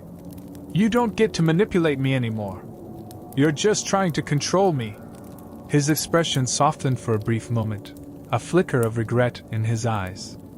"I never wanted to hurt you. I thought I could protect you, but I see now how wrong I was. You have to get away from Monroe. She's not who you think she is." The words hung in the air, heavy with tension. I felt the familiar pull of doubt rising in me. Was Monroe really on my side? Or was David right? My mind was racing, torn between the two people who had brought chaos into my life. Before I could respond, Monroe's voice cut through the darkness. "Emily! Get back here!" I turned to see her emerging from the shadows, flashlight in hand, her expression fierce. She spotted David and immediately took a defensive stance, her gun raised. "Stay away from her! Monroe!" David shouted, his voice filled with warning. "This isn't what it looks like. I'm trying to protect her." "Protect her?" Monroe scoffed, her tone dripping with sarcasm. "You're the last person she needs protection from. You've been lying to her this whole time." "Lying?" David countered, his voice rising. "You don't even know the truth. You're playing a dangerous game, Monroe, and you're dragging Emily into it." Monroe stepped closer, unwavering. "You're a manipulator, David. You've always been. You think you can just waltz back into her life and act like the hero? You're the one who put her in danger in the first place." I felt trapped between them, the tension crackling in the air. My heart was racing, caught in a whirlwind of emotions, fear, anger, betrayal. I had trusted David once, and now I wasn't sure if I could trust Monroe either. I had to think quickly before this escalated. "Enough!" I shouted, trying to regain control of the situation. "Both of you! Just stop! I can't deal with this right now!" Monroe's eyes darted between us, her gun still raised. "Emily, you need to listen to me. David is dangerous. He's been feeding information to Andrus." "That's not true," David shot back, his voice desperate. "I was trying to keep you safe.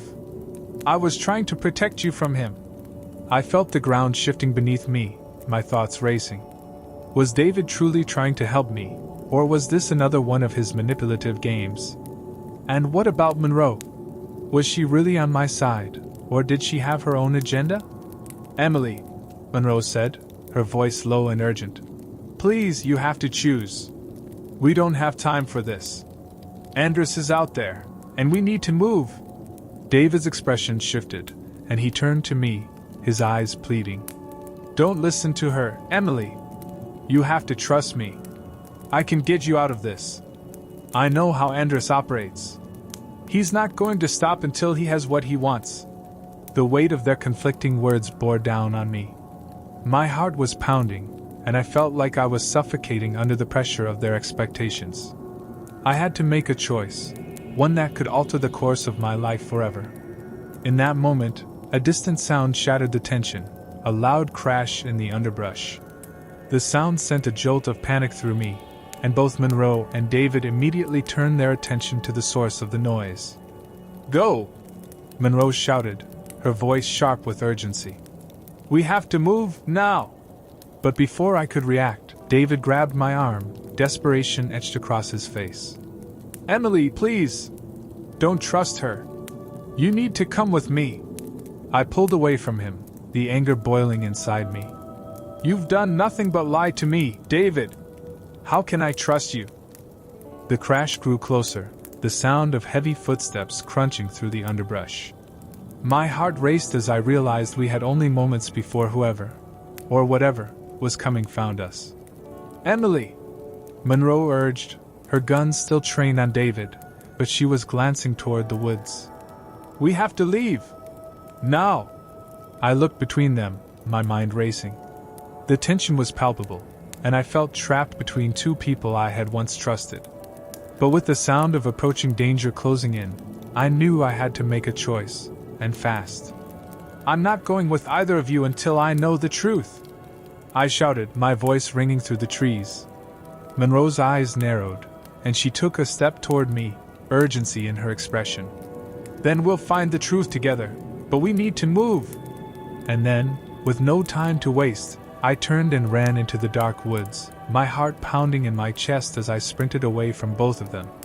Behind me, I could hear them calling my name, their voices blending into a cacophony of urgency and desperation. But I couldn't stop. I couldn't let either of them control my fate any longer. I had to forge my own path, no matter how terrifying it was. As I ran deeper into the woods, the darkness swallowed me whole. I could hear the branches snapping behind me, the heavy footfalls growing louder. I didn't know what I was running toward, but I couldn't go back. I had to trust my instincts. Suddenly, I stumbled upon a small clearing, moonlight flooding the space, illuminating the chaos in my mind. I paused, trying to catch my breath, and turned around, unsure if David or Monroe was still pursuing me. I took a moment to gather my thoughts, scanning the surrounding darkness. I needed to figure out my next move. I couldn't let my emotions cloud my judgment any longer. I had to think strategically. And then, without warning, a figure emerged from the shadows, one I had never expected to see again. "Emily," the figure said, voice low and smooth, a familiar yet chilling sound that sent a wave of dread through me. Andres stepped into the moonlight, a sly smile curling at the corners of his lips. "I've been looking for you." The forest seemed to hold its breath, the air thick with tension as Andres stepped into the clearing. My heart raced, panic flooding my veins as I realized I was trapped. He was as intimidating as I remembered, his presence demanding and overpowering. His dark eyes glinted with something sinister, a predatory gaze that made me feel like prey. "What do you want, Andres?" I demanded, trying to keep my voice steady despite the fear curling in my stomach. I took a cautious step back, my instincts urging me to find an escape route. "Oh, Emily," he said, a mocking smile playing on his lips. "You really have no idea how important you are, do you? Robert's little secrets are worth more than you could possibly imagine." I shook my head, anger rising within me. "I don't have anything. You're lying." Andres chuckled softly, the sound chilling. "You're cute when you're angry. But it's the truth. The documents you have, the information Robert left behind, it could destroy me and my empire if it gets out. And that's why I can't let you go." I glanced around frantically, searching for any sign of Monroe or David. The sound of their voices had faded into the distance, leaving me alone with my worst nightmare.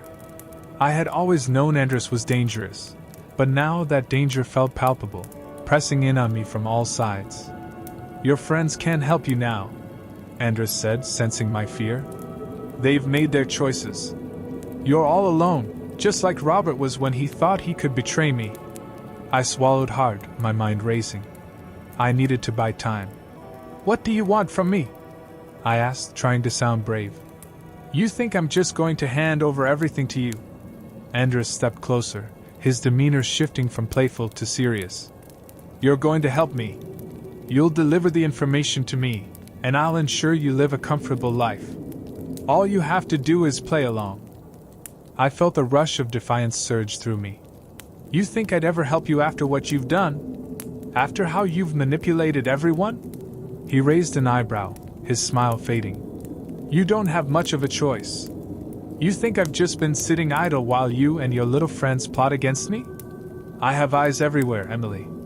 If you refuse me, I can make sure you disappear, permanently." My heart sank at his words. I knew he meant it. But I also felt a flicker of determination rising within me. I wasn't going to let him control my fate any longer. I had fought too hard to let this man dictate my life. Suddenly, I heard footsteps crashing through the underbrush behind me. Monroe burst into the clearing, breathless and wild-eyed, with David right behind her.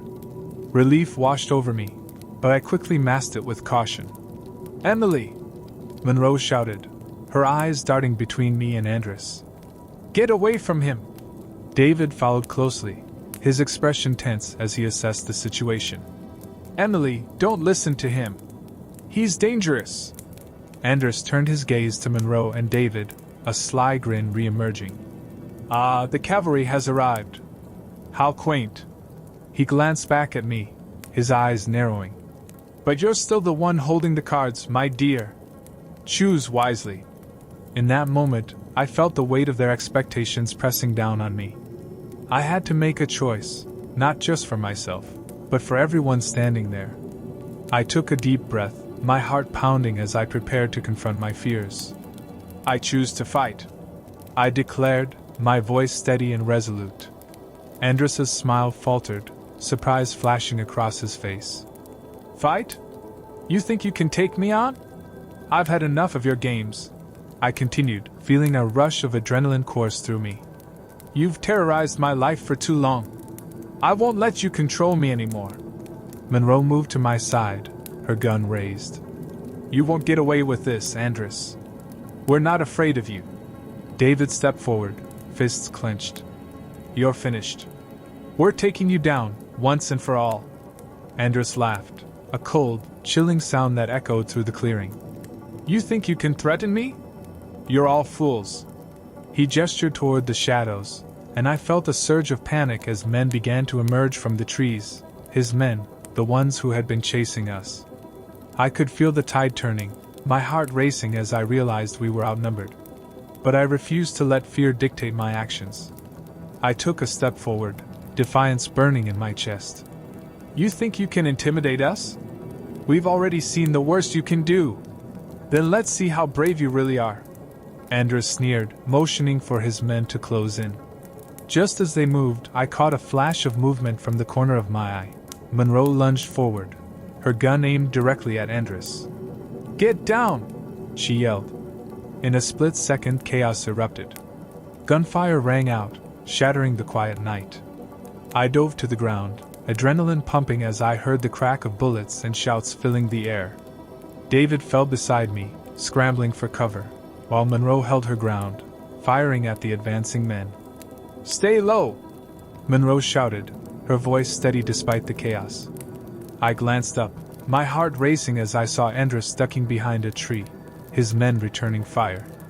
It felt surreal, like a scene from a movie, but this was my reality. I had to fight, had to survive. "Emily, come on!" David shouted, grabbing my arm and pulling me toward a cluster of trees for cover. I scrambled after him, my heart racing with fear and determination.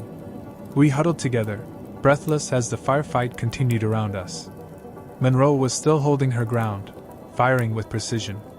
"We need to create a diversion," she yelled, glancing at us with urgency. "Like what?" I shouted back, adrenaline coursing through my veins.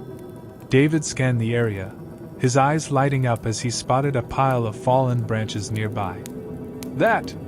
We can use that to create a barrier and cover." Monroe nodded, determination flickering in her eyes. "On three. We'll throw them in the direction of the noise to distract them." We exchanged quick glances, knowing we had to act fast. 1, 2, 3. We all moved simultaneously, grabbing branches and hurling them toward the opposite side of the clearing. The noise echoed, drawing the attention of Andrus's men. They shifted their focus, momentarily distracted by the commotion. "Now!" Monroe shouted, and we dashed deeper into the woods, hearts pounding as we sprinted away from the chaos. The forest seemed to close in around us, the branches scratching at my arms and legs as we ran. I could hear the shouts behind us, but we kept moving, pushing through the underbrush. "We need to find a place to hide," David said breathlessly, his eyes darting around. "There!" Monroe pointed to a thick grove of trees up ahead. "We can hide there!" We raced toward the trees, adrenaline propelling us forward. As we reached the grove, we ducked behind the thick trunk of an ancient oak, catching our breath as we pressed ourselves against the bark.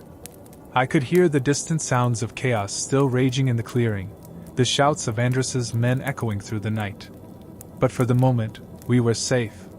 "We have to keep moving," Monroe said, her expression tense. "We can't let them find us." "But where do we go?" I asked, my voice shaky. "We can't just run blindly."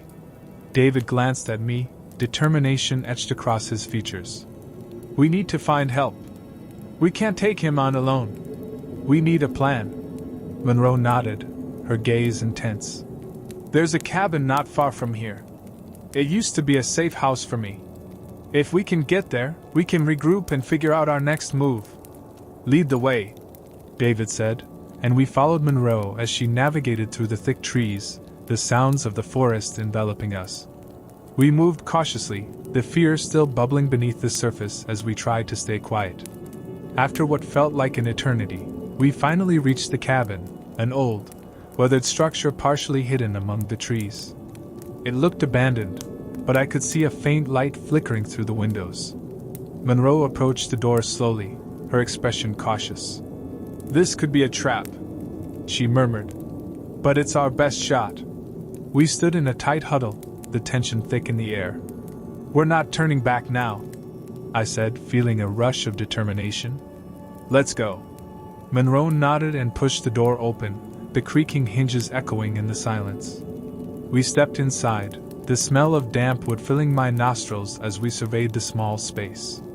The flickering light came from a single candle on a table in the center of the room. "Stay alert," Monroe whispered, scanning the shadows. "We don't know who might be here."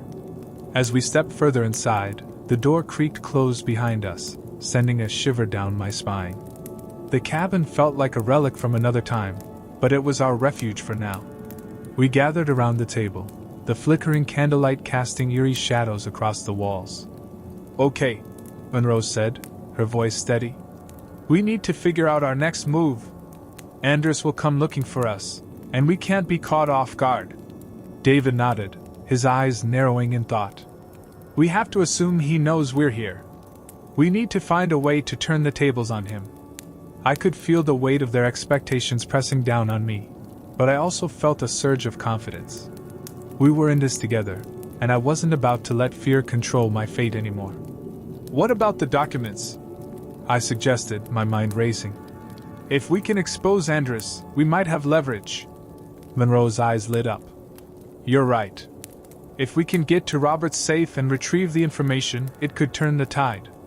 But we need a plan to get past Andrus and his men. Do we know where the safe is?"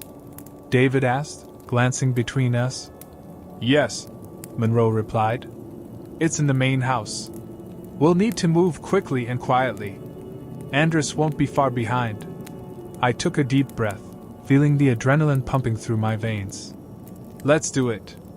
We can't let him win." Monroe led us to the back of the cabin, where an old door creaked open, revealing a narrow path leading toward the main house.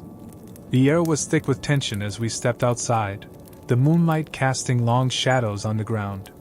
We moved cautiously, sticking to the tree-line as we made our way toward the main house. I could hear the distant sounds of the chaos still playing out in the woods, the shouts of Andrus's men echoing like a haunting reminder of the danger lurking just beyond our reach. "Stay close," Monroe whispered, her eyes scanning the darkness ahead. "We need to be quick." As we approached the house, I felt a knot of fear in my stomach. This was it, the moment that could change everything. If we could get to the safe and expose Andres, we might finally be free from his grasp. We crept up to the back entrance, the door slightly ajar. Monroe pushed it open quietly, and we slipped inside, our hearts pounding in unison. The interior was dimly lit, shadows dancing along the walls as we made our way through the hallways, our footsteps muffled against the hardwood floors. "Where's the safe?" David asked in a hushed tone. "In the study," Monroe replied, leading the way down a narrow corridor. "It's behind a painting, if I remember correctly." We reached the study door, and Monroe paused, her hand resting on the doorknob. "Listen," she said, her voice barely above a whisper. "If Andres or his men are inside, we'll have to act fast." I nodded, feeling the weight of the moment pressing down on me. "Let's do this." Monroe turned the knob slowly, and the door creaked open, revealing a room filled with dark wood furniture and rich fabrics. The flickering candlelight illuminated a large desk in the center, cluttered with papers and a computer. The painting hung on the wall behind the desk, an unassuming piece that seemed out of place among the chaos.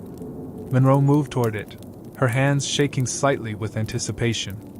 "Help me," she said urgently. "We need to get this down." David and I rushed to her side, and together we pulled the painting aside, revealing a small, heavy safe embedded in the wall. My heart raced as I watched Monroe input the combination, her fingers flying over the dials. Come on," she urged, glancing over her shoulder. Suddenly, we heard a loud crash from the hallway, followed by hurried footsteps. "They're coming!" I shouted, panic rising in my chest. Monroe's eyes widened, and she hurriedly opened the safe door. Inside were stacks of documents, each one containing information that could ruin Andres and his operation. "Grab as much as you can," she yelled. We quickly pulled the papers from the safe, shoving them into our bags as the footsteps grew louder. My heart raced as I looked around the room, trying to find a place to hide. "Under the desk!" Monroe shouted, already crouching down. David and I quickly followed her lead, our bodies pressing against the cool wood as we held our breath, praying we wouldn't be discovered. The door swung open, and Anders strode into the room, flanked by two of his men. "Search the house!" he barked, his voice laced with authority. "Find them!" I could feel my heart pounding in my chest, each beat echoing in my ears. I glanced at Monroe and David, their expressions tense, and knew we had to remain completely silent. The men moved around the room, their footsteps heavy and deliberate as they rifled through drawers and papers, searching for any sign of us.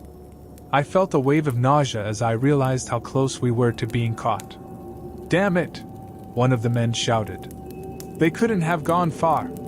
"Split up," Anders ordered, his voice cold and commanding. "They can't hide forever. I want them found." I felt the panic rising in my chest as I listened to them moving closer, the tension so thick I could hardly breathe. Just as I thought they would discover us, I heard the sound of a phone vibrating on the desk. Anders glanced at it, irritation flickering across his face. "What now?" He reached for the phone, glancing at the screen. His expression shifted to one of anger. "It's my contact. They should be reporting back by now." As he paced the room, I exchanged quick glances with Monroe and David, silently strategizing. This was our chance. If we could make it out while he was distracted. Anders suddenly stopped, his eyes narrowing. "Wait, what was that?" I held my breath, praying he wouldn't look under the desk. The seconds felt like hours as he moved closer, scanning the room, his demeanor shifting to one of suspicion. But just as I thought we were done for, a loud crash came from outside, followed by a commotion. Anders's men turned, their focus shifting to the door. "Go check it out," Anders ordered, frustration evident in his voice. "I'll handle this." Relief washed over me as the men rushed out of the room, leaving just Anders behind. I could feel the weight of the moment hanging in the air, and I knew we had to act fast. "Now!" Monroe whispered urgently. We scrambled out from under the desk, quickly grabbing the documents we had taken from the safe. I glanced at Monroe, who was already moving toward the door. "Stay low," she instructed, her voice firm. "We need to get out of here before they come back." We hurried toward the exit, adrenaline surging through us as we navigated the hallway. I could hear voices outside, the chaos of the search continuing, and I knew we had to stay one step ahead. "Where's the back door?" David whispered, glancing nervously at the windows. "Down the hall," Monroe said, her expression focused. "Stay quiet." We reached the back door and pushed it open slowly, the hinges creaking in protest. I peeked outside, scanning the area for any signs of danger. The yard was dimly lit, shadows stretching across the ground, but it looked clear. "Let's move," Monroe urged, and we stepped outside, our hearts racing as we darted into the darkness of the trees. We ran, the adrenaline fueling our escape as we navigated through the thick foliage. I could hear shouting behind us, but we pushed forward, determined to put as much distance between us and Andres as possible. "Where do we go now?" I panted, glancing back at Monroe and David. "There's a road up ahead," Monroe replied, her voice steady despite the chaos. "If we can make it there, we can find a way to call for help." We kept running, branches scraping against our arms as we burst through the underbrush and emerged onto a narrow dirt road. The moon hung high in the sky, casting a silvery light over the scene. "Look!" David shouted, pointing down the road. "A car!" I could see headlights approaching in the distance, and a rush of hope surged through me. "We need to flag them down!" We stepped onto the road, waving our arms frantically as the car drew closer. The vehicle slowed, and I could see a man behind the wheel, his expression a mix of curiosity and concern. "What are you doing out here?" he called out as he rolled down the window. "Are you okay?" "Please," Monroe pleaded, rushing toward the car. "We need help. There are people after us." The driver's eyes widened, and without hesitation, he opened the door. "Get in! Hurry!" We didn't need to be told twice. We piled into the back seat, breathless and shaken as the driver slammed the door shut and stepped on the gas. The tires screeched as we sped down the road, the forest blurring past us. "Who's after you?" the driver asked, glancing at us in the rearview mirror. "It's a long story," I said, trying to catch my breath.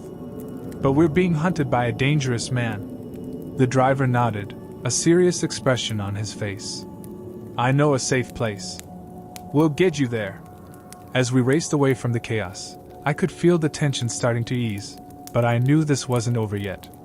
Andres wouldn't give up easily, and I couldn't shake the feeling that this was just the beginning. As we raced away from the chaos, I could feel the tension starting to ease, but I knew this wasn't over yet.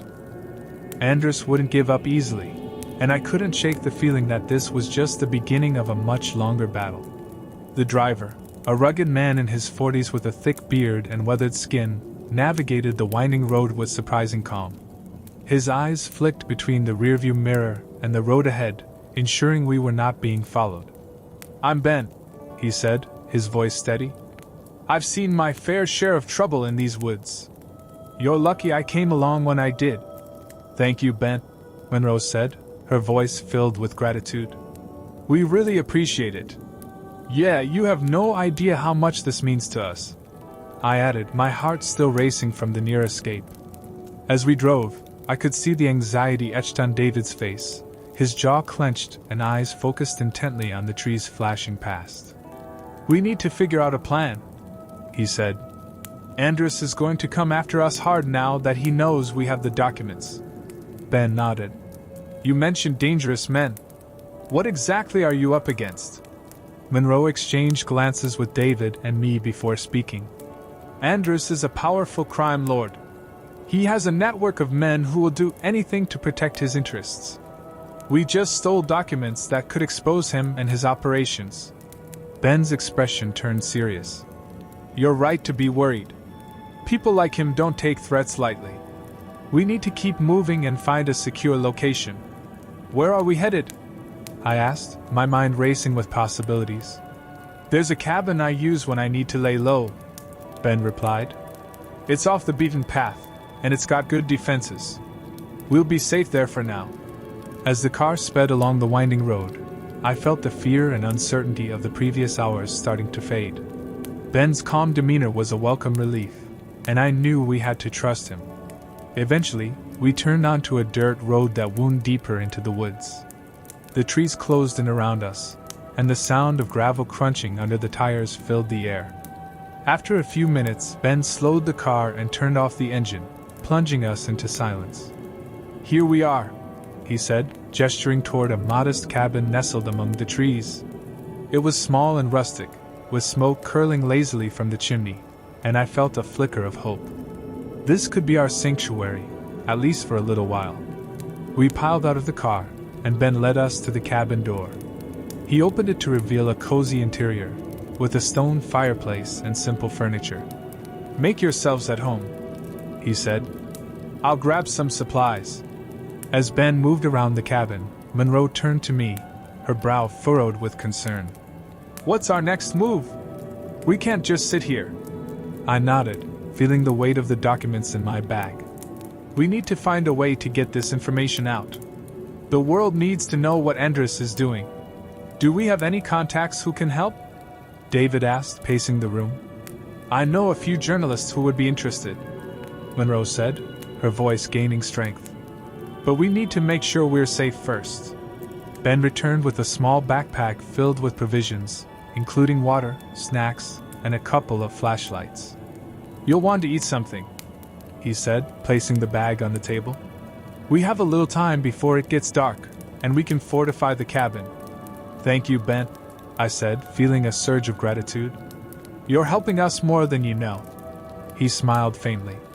"I've been where you are. I know how it feels to be hunted. Just keep your heads down, and we'll figure this out."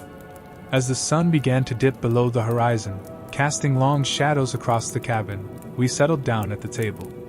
I spread out the documents we had taken from the safe, my heart racing as I began to sift through the pages. There were contracts, financial records, and a list of names, individuals who were involved in Andres's operations. "This is it," Monroe said, her eyes widening as she scanned the information. "If we can get this to the right people, we can take him down." David leaned over the table, examining the papers closely. "We need to be smart about this. Andres has resources everywhere. He'll be searching for us." Ben nodded, his expression serious. "You can't underestimate him. He'll stop at nothing to keep this under wraps." Suddenly, I heard a rustling outside the cabin, followed by a faint whisper. My heart skipped a beat. "Did you hear that?" I whispered. Ben motioned for silence, his eyes narrowing as he listened intently. The rustling grew louder, and then the unmistakable sound of footsteps crunching on the gravel outside sent chills down my spine. "Everyone, get down!" Ben hissed, and we all dropped to the floor, hearts racing as we peered toward the door. The footsteps stopped just outside, and we held our breath, waiting for the slightest sound. I could feel the tension in the air, thick and suffocating. Suddenly, the doorknob rattled, and the door creaked open slowly. My heart raced as I held my breath, ready for a confrontation. Then, to my shock, a familiar face stepped inside, Monroe's partner, Ethan.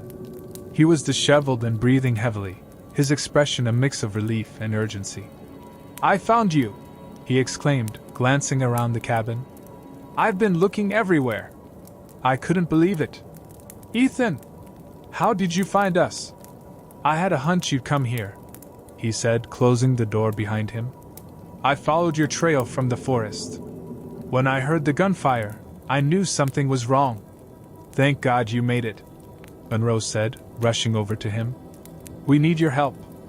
Andres is after us, and we have documents that could take him down." Ethan's eyes widened as he realized the gravity of the situation. "What kind of documents?"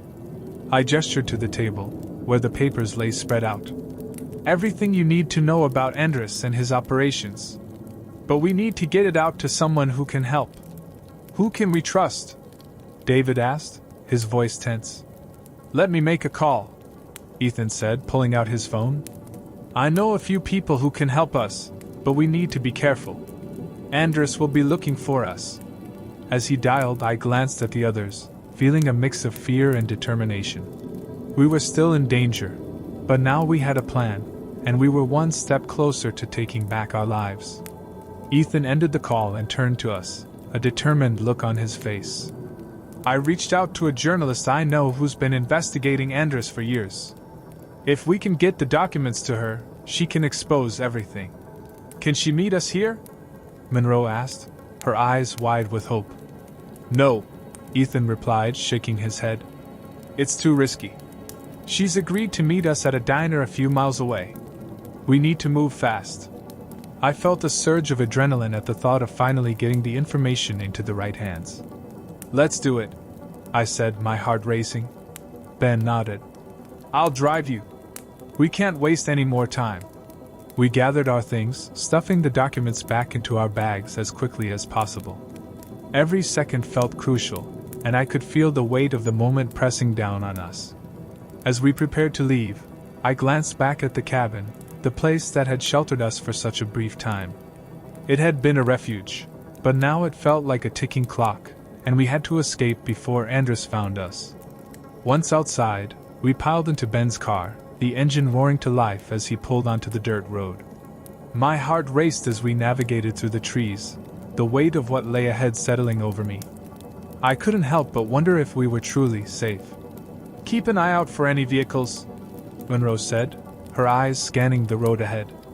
Andres will have people looking for us. As we sped along the winding dirt road, I felt a mix of hope and fear. We were so close to getting the information out, but the threat of Andres loomed over us like a dark cloud. Just a few more minutes, Ben said, his voice steady despite the tension in the car. Stay alert. As we rounded a bend, the familiar outline of the diner came into view, its neon sign flickering in the twilight. My heart pounded with anticipation. This could be our moment to turn the tide against Andres. Ben parked the car behind the diner, out of sight from the road. Let's go, he said, and we stepped out into the cool evening air. The diner was bustling with activity, the smell of fried food and coffee wafting through the entrance as we made our way inside.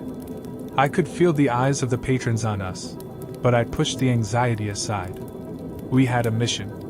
Where's the journalist? I asked Ethan, my voice barely above a whisper. She should be here any minute, he replied, glancing around the diner. Just keep your heads down and act normal. We found a booth in the far corner of the diner, where we could see the entrance but remained somewhat hidden from prying eyes. I slid into the seat, the tension still thick in the air. Monroe sat across from me, her eyes scanning the room, while David and Ethan took the seats next to her. Stay alert, Ben said, positioning himself strategically near the door. I'll watch the entrance. Minutes felt like hours as we waited, the ambient sounds of clinking dishes and chatter filling the air, but the weight of what we were about to do hung heavy over us. I glanced at the clock on the wall. We didn't have much time. Finally, just as I felt my nerves start to fray, the door swung open, and a woman stepped inside. She had short, dark hair, a leather jacket, and an air of determination about her. I recognized her immediately from the pictures I had seen online. Her name was Ava Collins, an investigative journalist known for exposing corruption. There she is, Ethan whispered, leaning forward. Ava scanned the diner, her eyes landing on us as she approached. She looked as if she had been through her own battles, but she carried herself with confidence. Are you the ones who called? She asked, sliding into the booth opposite us. Yes, I said, leaning in. We need your help. We have documents that could expose Andres and his entire operation. She raised an eyebrow, intrigued. Andres? The crime lord? Are you serious? Dead serious, Monroe replied, pulling the documents from her bag and spreading them across the table. These include contracts, financial records, and names of people involved in his organization. Ava's eyes widened as she began to sift through the papers. This is explosive. If I can get this published, it could bring him down. But we need to be careful, David interjected. Andres is going to come after us. He'll do anything to keep this under wraps. Ava looked around the diner, her expression turning serious. I'll get this out, but I need a safe way to do it. We can't risk your identities being revealed. Do you have any way to contact me securely? Yes, Ethan said, pulling out a piece of paper. We can set up a secure email. We'll send you the documents digitally, so you don't have to keep any physical copies on you. Ava nodded, taking the paper. I'll send you my encrypted email address. You can trust me to handle this. As we spoke, I couldn't shake the feeling of unease creeping in. The diner was busy, but I kept glancing at the entrance, waiting for trouble to come bursting through the door. Listen, we should also think about how we're going to get you out of here safely, Ava said, looking at each of us in turn.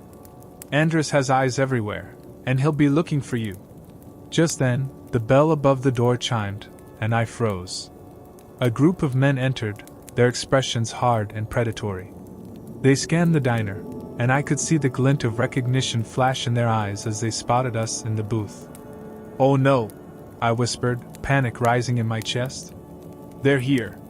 Stay calm, Ben said, his voice low and firm. We need to get out of here. Right now? Monroe asked, her eyes wide with fear. Yes, he replied. Don't make a scene, but we need to leave. I grabbed the documents, shoving them back into the bag, my heart racing as I felt the tension in the air thicken. Let's go through the back, Ava suggested, already sliding out of the booth. There's a service exit that leads to the parking lot. We can avoid them if we move quickly.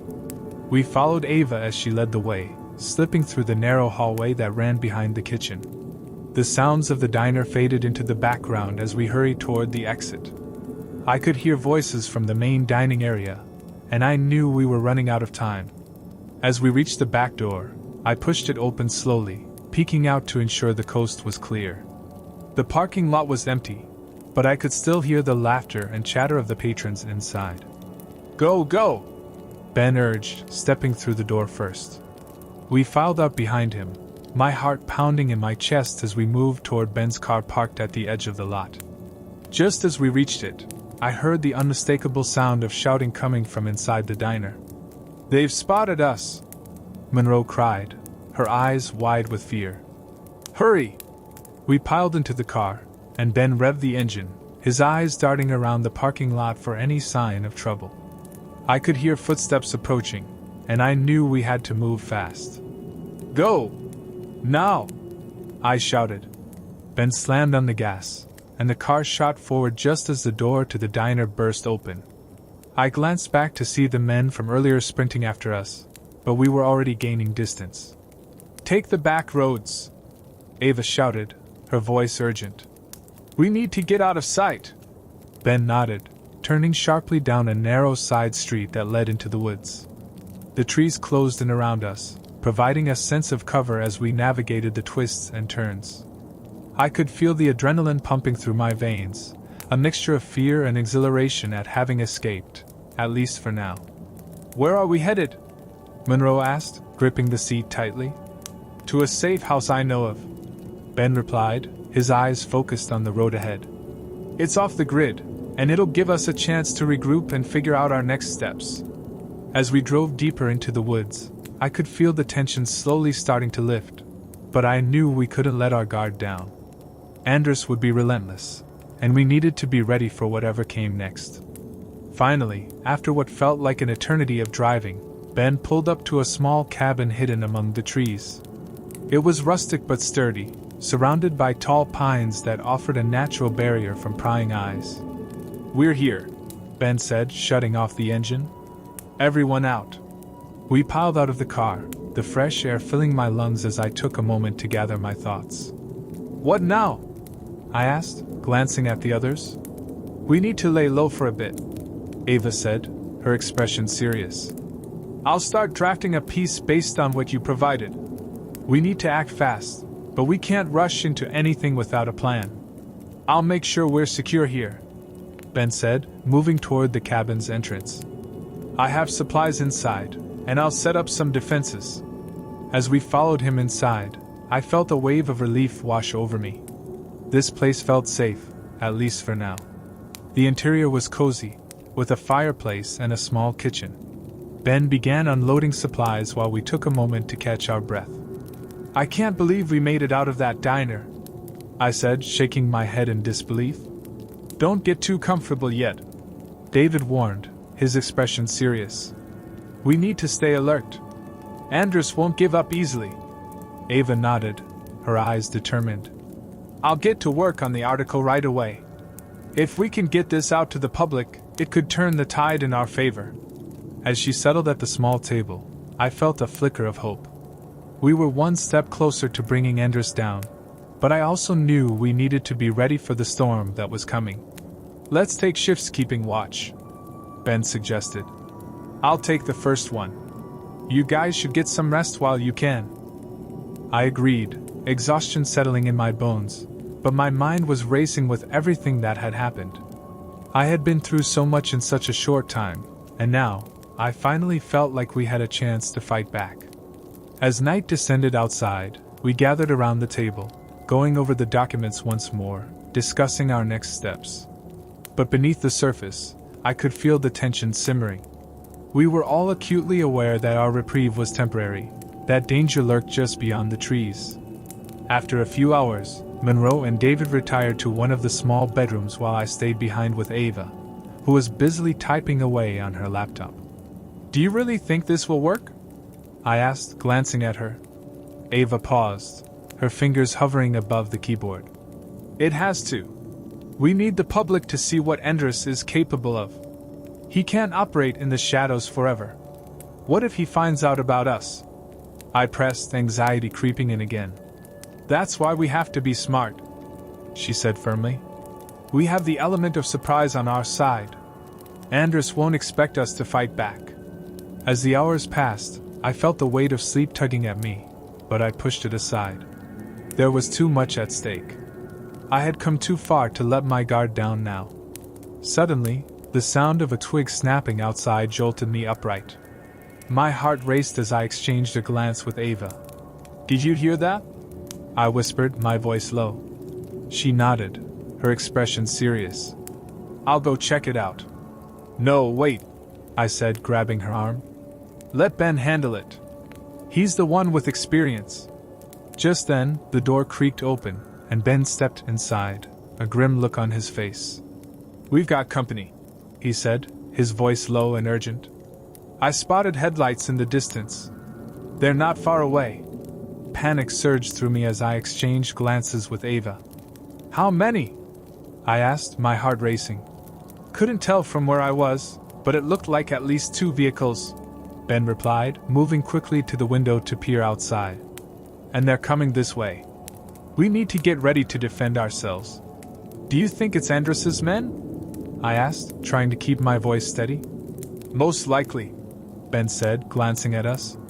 "We need to gather our things and get out of here. There's no time to waste." I nodded, adrenaline coursing through me as I hurried to the table, stuffing the documents back into my bag. Ava was already on her feet, quickly shutting her laptop and securing her belongings. "Is there another way out?" I asked Ben as he moved toward the back door.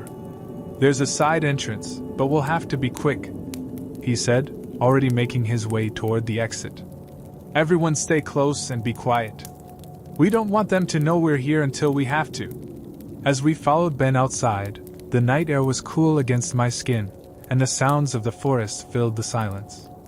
I could hear the faint rumble of engines in the distance, and my heart raced.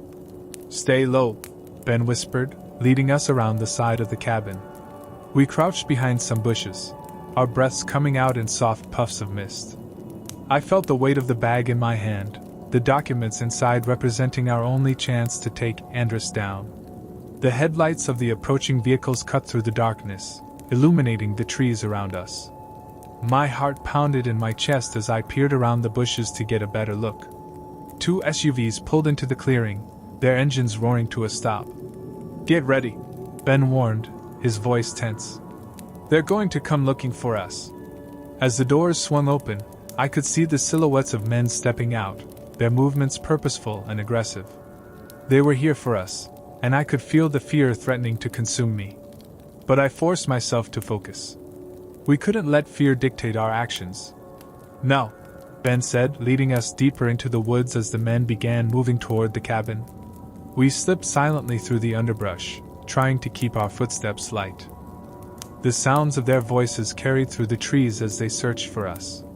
"They must be here somewhere," one of the men said, his voice low and menacing. "Check the back." I shivered at the thought of them discovering our hideout. We needed to find a way to outsmart them.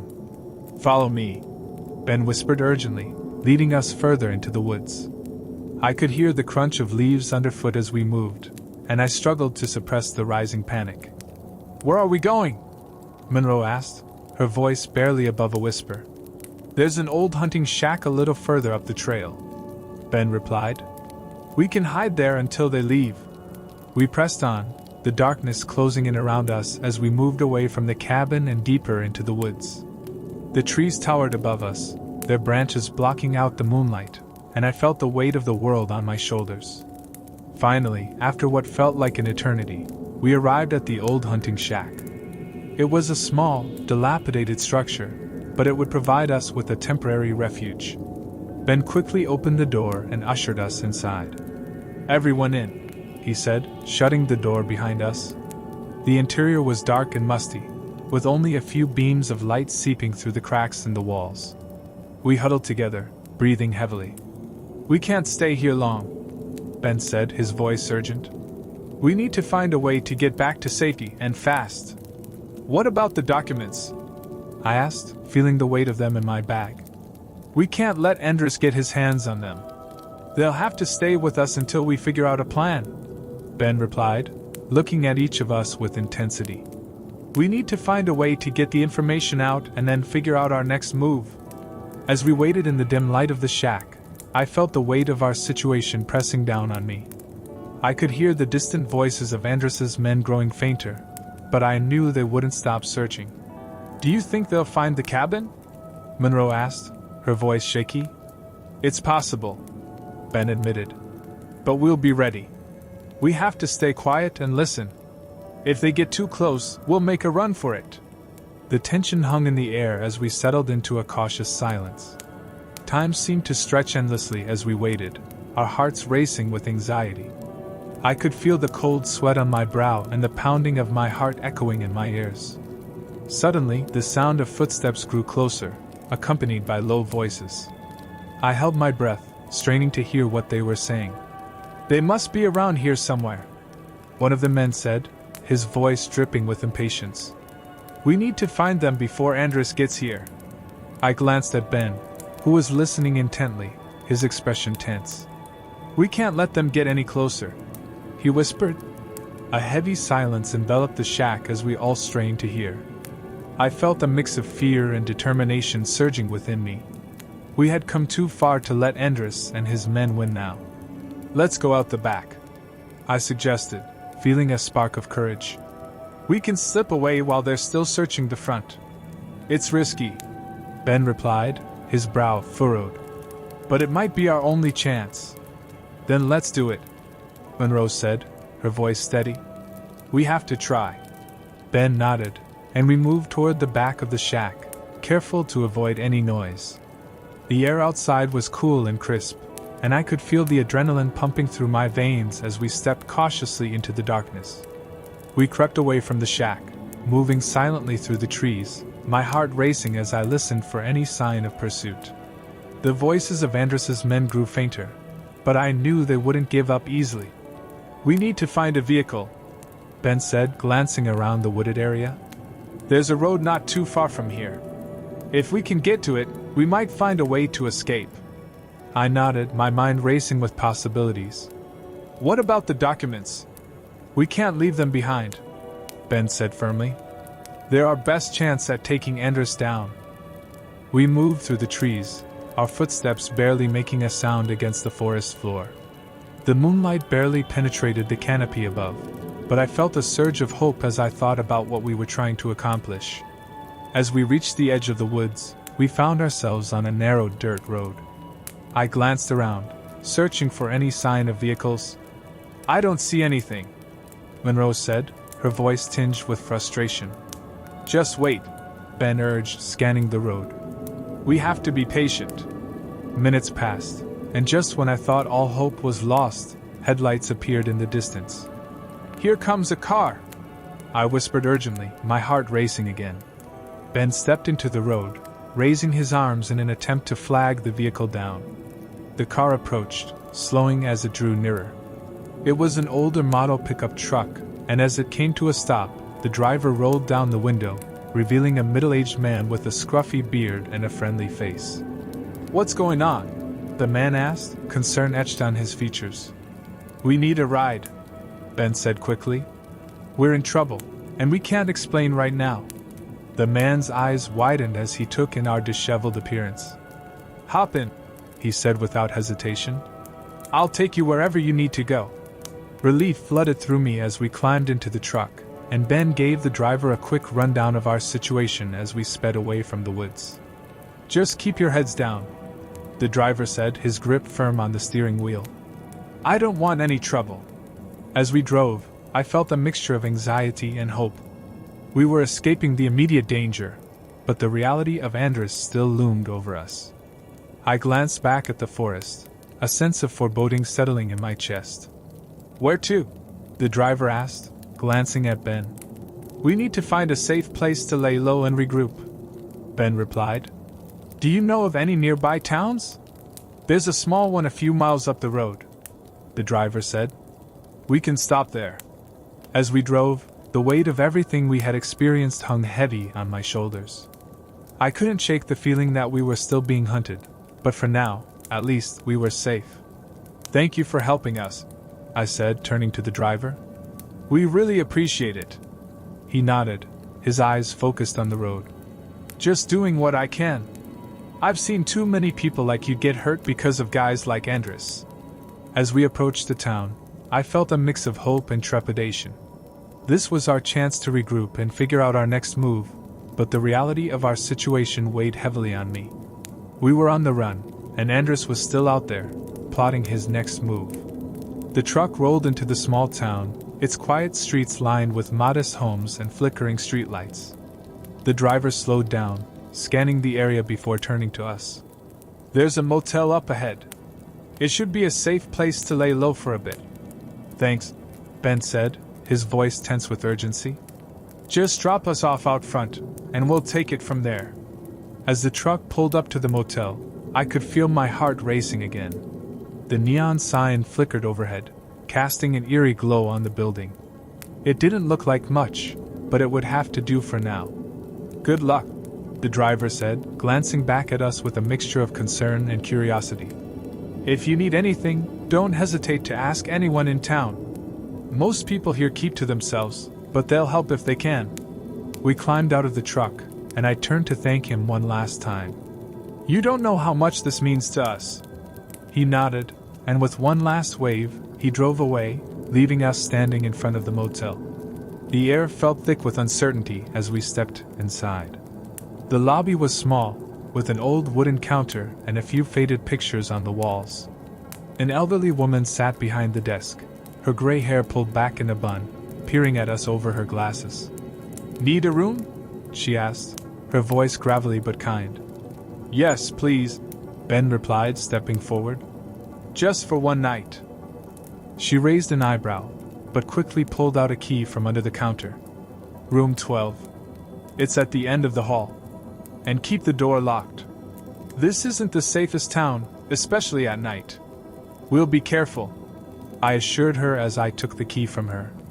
We headed down the dimly lit hallway, the worn carpet muffling our footsteps. As we reached our room, I unlocked the door and pushed it open, revealing a small, modest space with 2 beds and a tiny bathroom. "We should lay low here for a bit," Ben suggested, locking the door behind us. "We can figure out our next steps without drawing attention." Once inside, we dropped our bags and took a moment to breathe. I felt exhausted, both physically and mentally, the adrenaline slowly fading. "I'll take first watch," Ben said, moving to the window and peeking through the curtains. "Just in case anyone comes looking for us." Monroe and David immediately sank onto one of the beds, their eyes heavy with fatigue.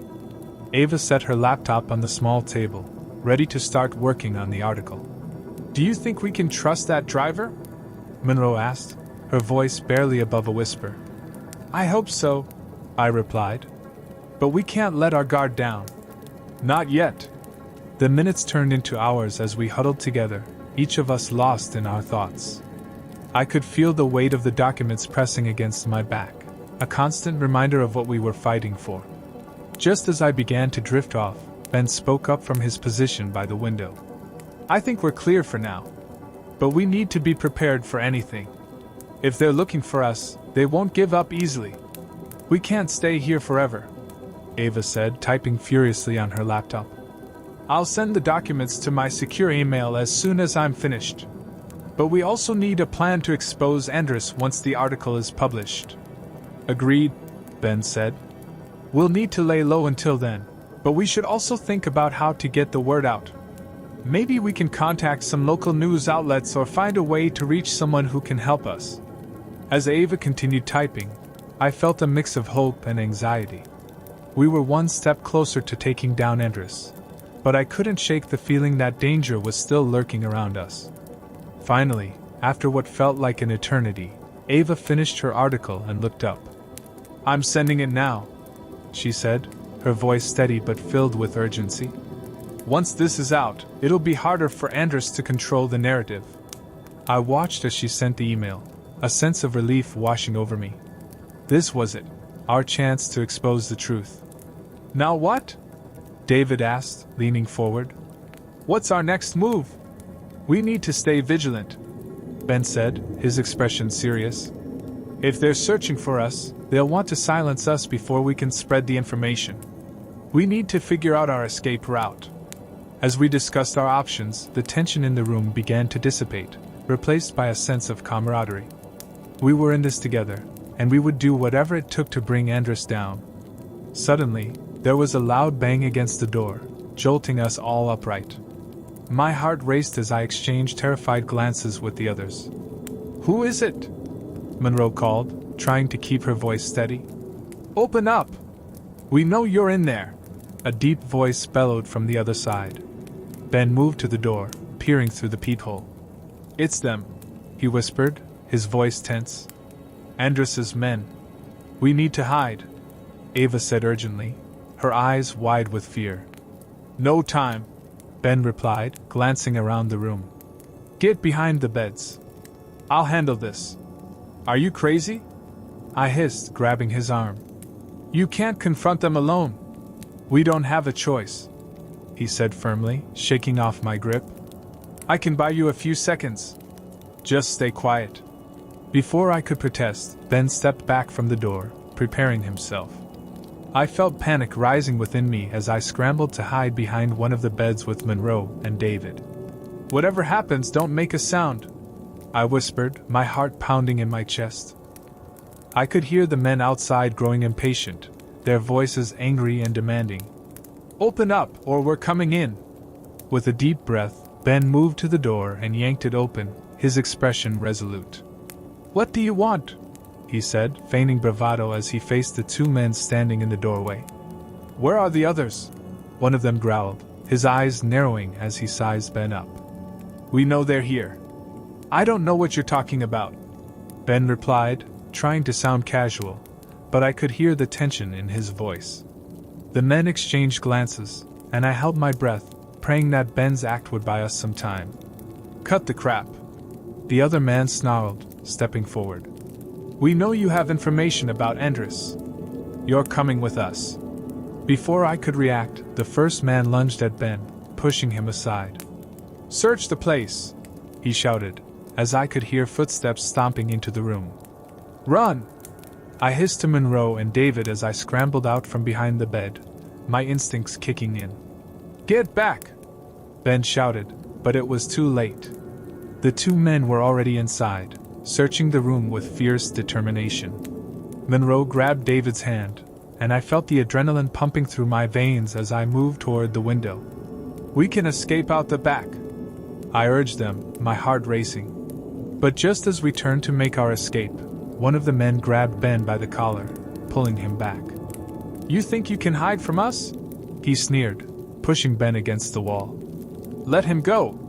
I shouted, my fear morphing into anger. In that moment, everything erupted. The room felt chaotic as Monroe and David darted for the door, but I couldn't leave Ben behind. "Help!" he yelled as he struggled against the grip of the man holding him. I lunged forward, grabbing a lamp from the bedside table and swinging it toward the man. It connected with a satisfying crack, and he released Ben, staggering back in surprise. "Now!" I shouted, my voice filled with urgency. Ben took the opportunity to break free, and we bolted toward the door.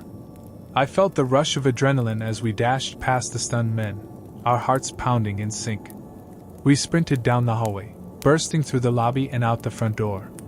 The cool night air hit me like a wave, and I could hear shouts behind us as the men scrambled to follow. "Over there!" Monroe shouted, pointing to a narrow alley between two buildings. We veered into the alley, the darkness swallowing us as we raced toward the end. My lungs burned, but I pushed myself to run faster, fueled by the need to escape. "Where are we going?" David gasped, glancing back to see if they were still on our trail. "We need to find a place to hide," Ben replied, his expression tense. "There's an old warehouse not far from here.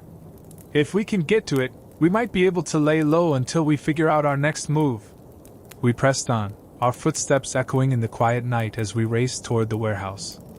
I could hear the distant sounds of the men behind us, their voices growing louder, but we had no time to waste.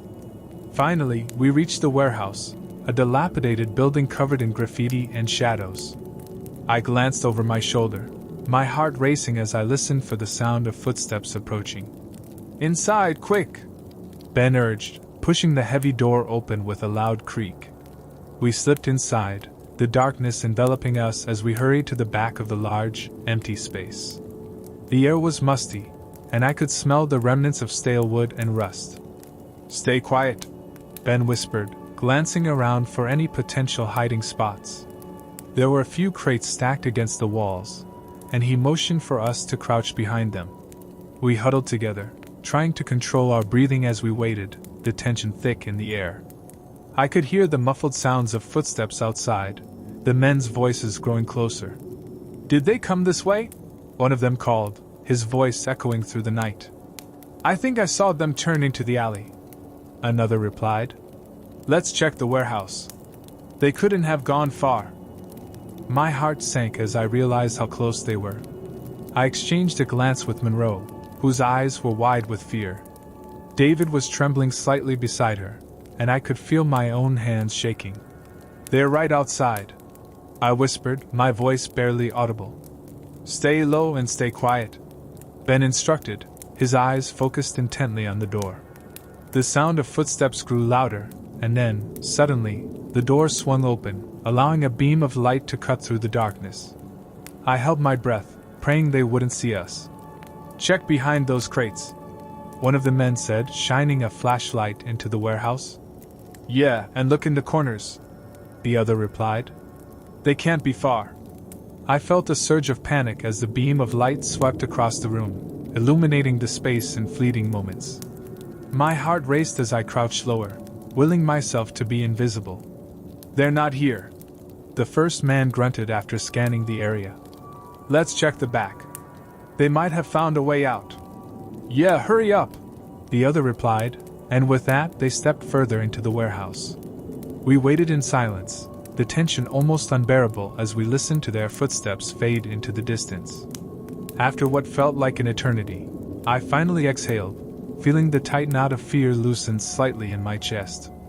"We need to find a way out," Ben whispered urgently. "They'll be back." I nodded, adrenaline coursing through my veins. "There has to be another exit." Ben glanced around the warehouse, scanning the walls for any signs of a back door. "This way," he said, leading us to the far end of the building. We moved cautiously, staying close to the shadows as we made our way to a large set of double doors. They looked old and rusted, but they might be our only chance. Ben pushed against the doors, and to my surprise they creaked open, revealing a dark alleyway behind the warehouse. The sounds of the men were still faint, but we couldn't afford to waste any more time. "Go!" Ben urged, motioning for us to slip through the door. We hurried outside, stepping into the cool night air. Once in the alley, we paused to catch our breath. I looked around, trying to gauge our surroundings. "We need to put some distance between us and that warehouse," Ben said, glancing back at the building. "Let's find a car or something." We quickly made our way down the alley, the sounds of the men still echoing faintly behind us. The adrenaline surged again as we moved, my heart pounding in my chest. "There!" Monroe pointed to a parked car at the end of the alley. It was an old sedan, its windows slightly tinted. "Let's check it," I said, leading the way toward the vehicle. As we approached, I quickly checked the doors. "It's unlocked!" I exclaimed, sliding into the driver's seat. "Start it up," Ben said, glancing nervously over his shoulder. I fumbled with the keys, feeling the urgency of the moment pressing down on me. With a swift turn, the engine roared to life, filling the air with the sound of hope. "Let's go!" Ben shouted, jumping into the front passenger seat, while Monroe and David slid into the back. I pressed on the gas, the tires screeching as we tore out of the alley and onto the road. My heart raced as I navigated through the dimly lit streets, trying to stay calm despite the chaos swirling around us. "Where to?" I asked, gripping the steering wheel tightly as I scanned the area for a safe route. "Just get us out of town," Ben said, looking back at the road behind us. "We need to put as much distance between us and Andrus's men as possible." I took a sharp turn, veering onto a quieter street. The adrenaline buzzed through me as we sped away from the danger we had narrowly escaped. "We need to find somewhere to lay low," Monroe said, her voice shaking slightly. "We can't keep running forever." "There's a small town about 30 miles from here," Ben suggested, his tone urgent. "We can find a motel or something there. Just keep driving." I nodded, pushing the accelerator a bit harder. The lights of the town faded behind us, and I felt a sense of urgency mixed with relief. We were out of immediate danger, but I knew we weren't safe yet. As we drove, the tension in the car began to ease slightly, replaced by a sense of determination. We had to regroup and come up with a plan to take down Andrus for good. Eventually, we reached the outskirts of a small town, the neon lights of a diner illuminating the night. "There," I said, pointing to a motel across the street. "Let's stop there." I parked the car and turned off the engine, glancing around to ensure we weren't being followed. "Stay close," Ben said, his eyes scanning the area as we stepped out of the car. We made our way to the motel, our hearts racing as we entered the small lobby. The same elderly woman sat behind the desk, her eyes narrowing as she recognized us. "Back again, are you?" she said, her tone skeptical. "What happened?" "Just need a room for the night," Ben replied, trying to keep it casual. She looked at us for a moment, then sighed. "Room 4. But I don't want any trouble, understand?" "Understood," I said, taking the key from her. "Thank you." We hurried to the room, locking the door behind us as soon as we stepped inside. The small space felt a little safer, but I knew we couldn't let our guard down. "All right, what's the plan?" I asked, glancing around at my friends. "We need to figure out how to get the documents to someone who can help," Ben said, rubbing the back of his neck. "And we need to make sure we're not tracked again.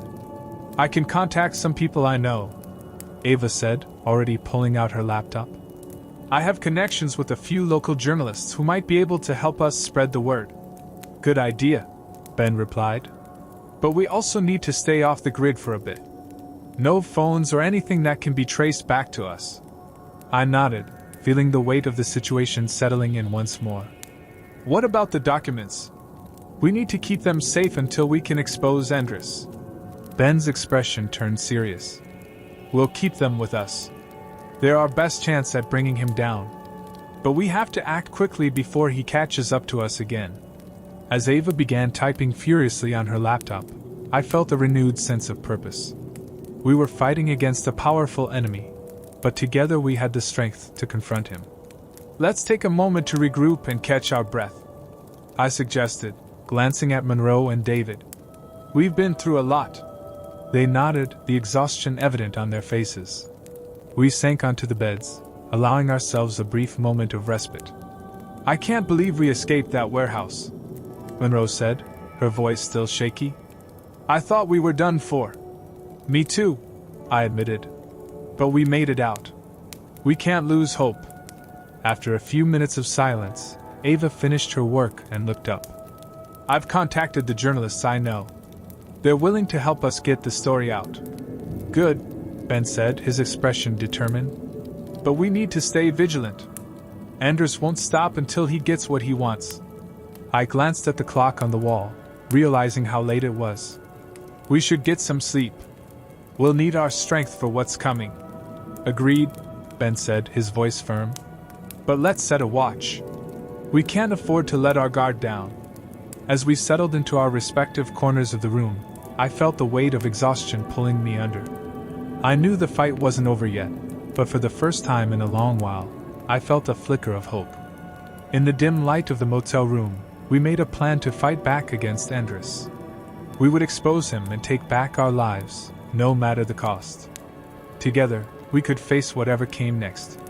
And so, as sleep began to take hold, I closed my eyes, determined to face the challenges ahead.